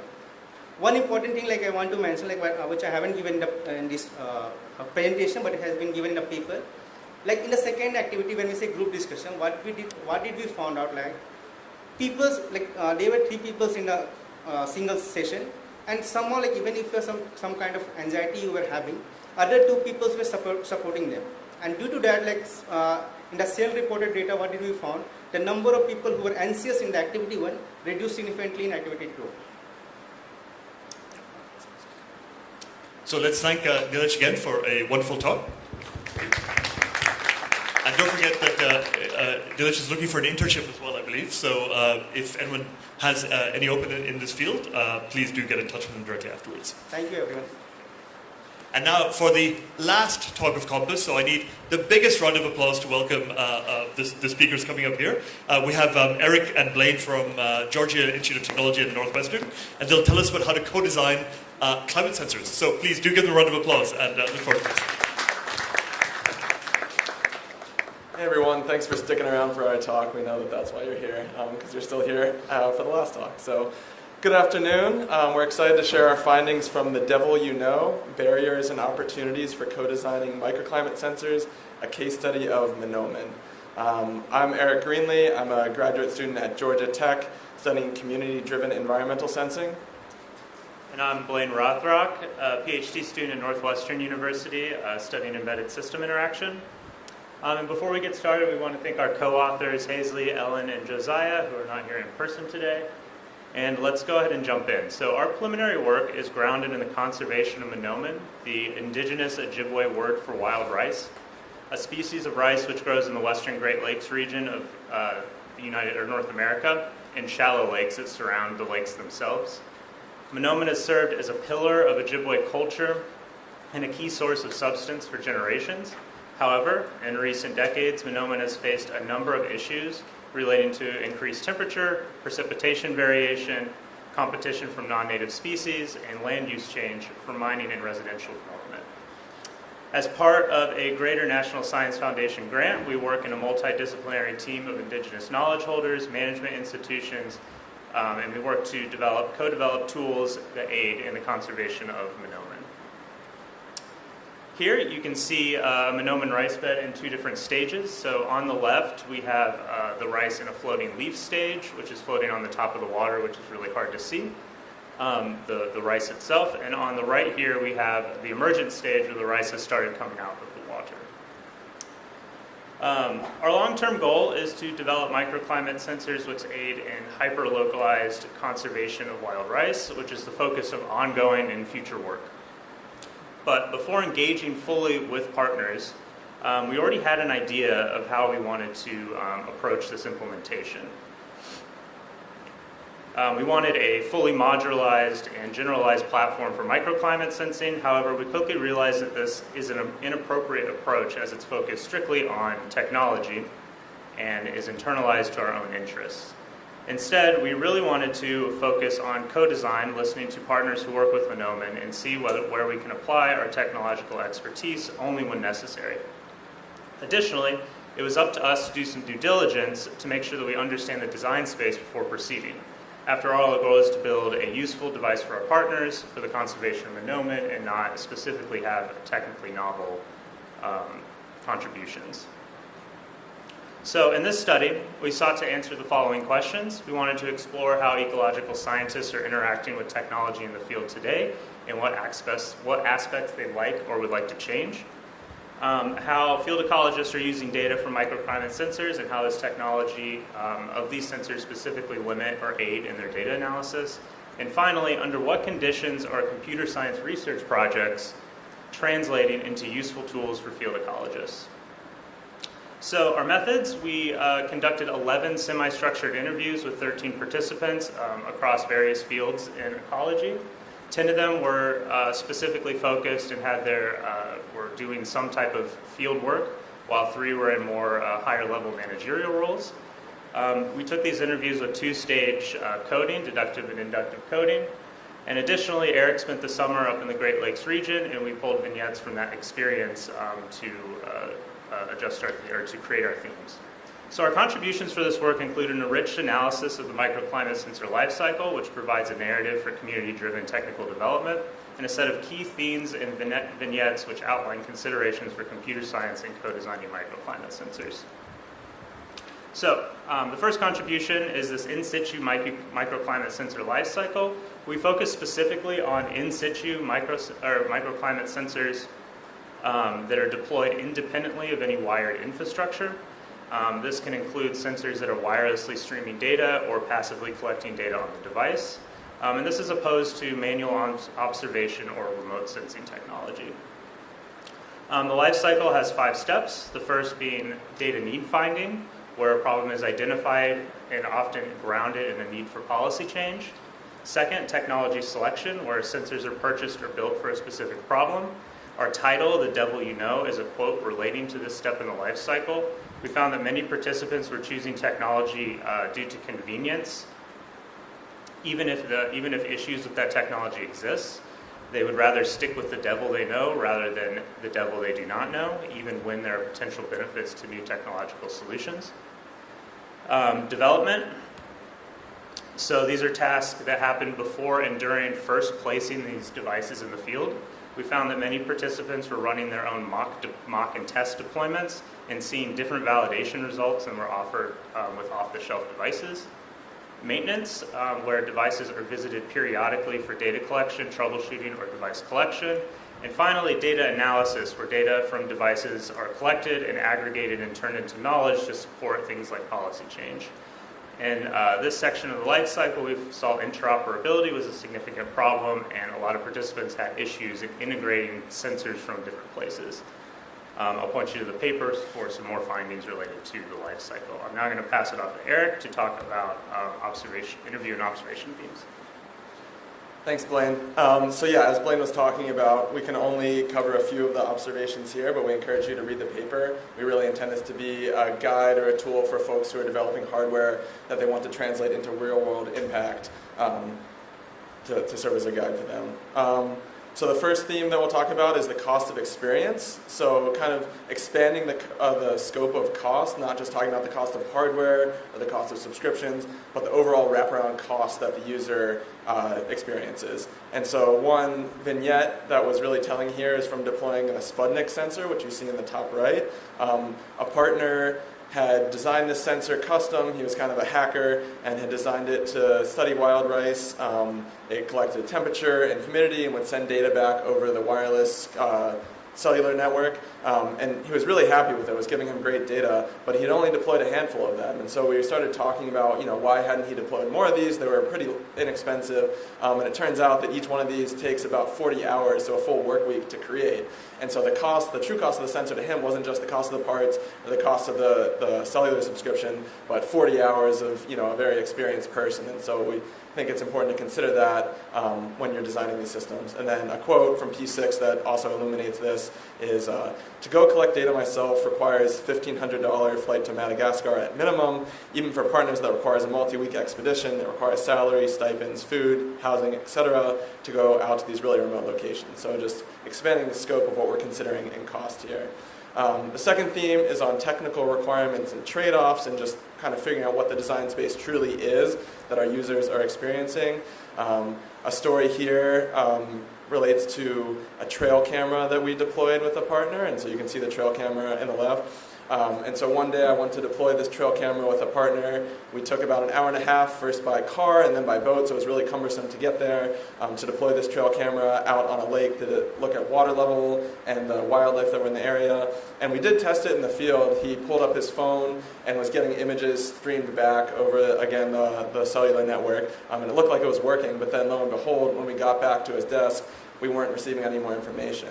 And so unfortunately in the field, we couldn't use the actual debugging interface on the device because it hadn't been designed with kind of this field user in mind. You couldn't access the LEDs that gave you status information when you had plugged in the solar panel. So that was, a foresight or something that could have been foreseen had the designers deployed it in this scenario. And so P11 also offers some advice or some insight here. It's very difficult to fund sustainably a software tool that needs a lot of maintenance. So this is kind of another consideration, not just technically, but thinking about the funding of a solution after you kind of hand it off from the technical side. And so that leads well into the third theme, which is community engagement, not just within a specific project, so working with your user during a project, but also across projects. And we kind of found that collaboration breeds collaboration here. So once you get your foot in the door with one project, you can kind of learn about your users' goals, learn about their needs, their assets, and through conversations about this one sensor that Blaine kind of alluded to earlier, we're able to set up our partners with another device that filled a different technical niche and is now deployed on 3 tribal areas. And so that was cool to kind of facilitate that, and another benefit of community engagement.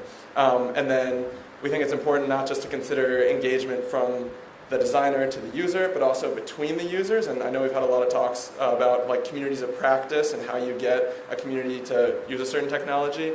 But P13 told us, if you look at these technologies that are the most active user communities, they have a community of practice built around them. They feel like they're not alone in deploying these tools. And so really working towards facilitating a community that can, again, sustain the technology after we, the designers, hand it off. And so there's a few points of discussion here. We have more in the paper, but several opportunities, such as exploring a middle ground between disconnected and real-time monitoring, so devices that give some metadata, some feedback to the deployer, but don't need to stream back all the data. Recommendations, such as having an exit strategy, knowing how you're going to hand off a project to the community so they can use it sustainably. And then there are many challenges, such as the differing timelines and funding models of stakeholders, and establishing clear expectations with the community from the outset. And so we'd like to acknowledge our many participants and the people I worked with last summer, especially the Great Lakes Indian Fish and Wildlife Commission, and we welcome any questions you have.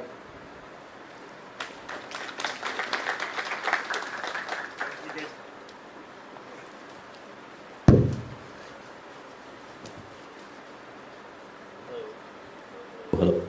Okay. Great presentation. Just some experiences from my time in the field. I found that sometimes scientists and communities work on different narratives of conservation. So I just wanted to know if there are future pathways or imaginations of if the ecologists can work with some of the movements of the Ojibwe population, or alternatively, if the Ojibwe population or some individuals of the community would be interested in some of the work that's being done by the ecologists. Yeah, so an important thing to emphasize here is that many of the ecologists are themselves Ojibwe or employed. Each tribe will have a natural resource department, and so oftentimes those goals are explicitly aligned. We also see technology as a way to create alignment, kind of a conduit towards finding kind of dual goals that you can achieve, such as if a place needs connectivity for sensors and also connectivity for people, you can put up one piece of infrastructure that allows kind of multiple of these goals to be met. So we definitely see technology as having a strong role in creating alignment between these different groups, and sometimes with the same group. Yeah. Hi. I have a slightly elongated comment, so apologies if I take a little extra. But I think this message is very important for the larger community. So I'm speaking as the editor-in-chief of JCSS. So what makes Compass different from a lot of other venues? This paper is a very classic example of that journey. So this paper is sort of an end-to-end story of what it takes to actually take a lot of different pieces and put it together and actually get it to work and get it to work with the community, right? And that's a journey that is very unique to a whole bunch of papers, and the SIGCHI president walks in, and it's such a paper where to be written to CHI, I'm sure some qualitative HCI person would say, oh, you did not conduct your interviews quite well. If you write it to IMWT, some person would actually say, you know, the hardware needs to be a little bit more quote-unquote fundamental, right? So the larger message I just want to tell everybody is, when you actually work on something like this, you need to be completely unapologetic, right? If you are actually putting things together and getting to work, in computer science we have, in systems, they make modularity as a big deal, right? Modular design. And they say modular architecture, modular software, modular programming languages, and whatnot. This is a modular abstraction of how we actually work with the community to actually build a modular solution for a real problem, right? And that, to me, defines Compass. So I just wanted people to kind of take this message away in a way that this is actually a core part of what makes Compass an amazing venue and what makes Compass different and is sort of an inherent theme across a lot of papers than trying to, did I build a machine learning algorithm that is 2% better? Did I build a hardware that has this extra features? Did I build a new sensing mechanism? Did I do my qualitative study the absolutely perfect way, or a quantitative economic study? This is putting all the pieces together is what makes Compass different. So, apologies, but I thought I should. No apologies needed. I think the authors can take away that you like their paper. And as the editor, I had to. And even in full disclosure, for a paper like this, reviewers have contrasting opinions. And this is a classic example of how some reviewers might think, oh, this is not fundamental work, this is fundamental work, I'm looking for this, I'm looking for that. So even as reviewers, when you get to review papers, you need to understand the pains that the authors have to go through to get something to work on the ground. And please give them due credit where due, right? So, thank you very much for that comment. Now, I had one question. I was nodding away at this because I've spent a fair bit of time in tropical rainforests trying to get these sensors up and running. Do you feel there's a community of repair as well? Because there's a lot of jury rigging and kind of modifications and going well beyond the intended kind of lifetime of these devices, and thinking about e-waste and so on. Is that a different direction, or is it part of the same journey to think about what the full lifespan of this in terms of its eventual use is going to be? Yeah, there were definitely some of our participants that talked about that. I mean, we heard some very interesting stories of devices going missing, getting lost. One was getting eaten by a cow, things like that. So yeah, I think in terms of most of the people that we talked to were deploying very few devices, but I do think the sustainability and the e-waste and the amount of rigging that they do to get these things to work beyond the capability, because a lot of the times there's really it's rare to build your own system, homegrown system, and it's hard to do. So a lot of the time you're pulling things off the shelf, retrofitting them from their enterprise application, and usually only having less than what you intend and what you would like to have given constraints. So I think that's definitely a direction. And there are some points in our paper that talk about that a little bit. So if there are no further questions, let's give both Eric and Blaine a huge round of applause, and also every speaker in this session. And thank you all for the robust debate. And now I believe that we're heading off into a short break. And Adi will tell us what's next. Yeah, just wanted to say Compass is not over. We're going to have a 30-minute break, and then please join us for a town hall discussion, on the future roadmap of Compass and what we want to do, what we don't want to do.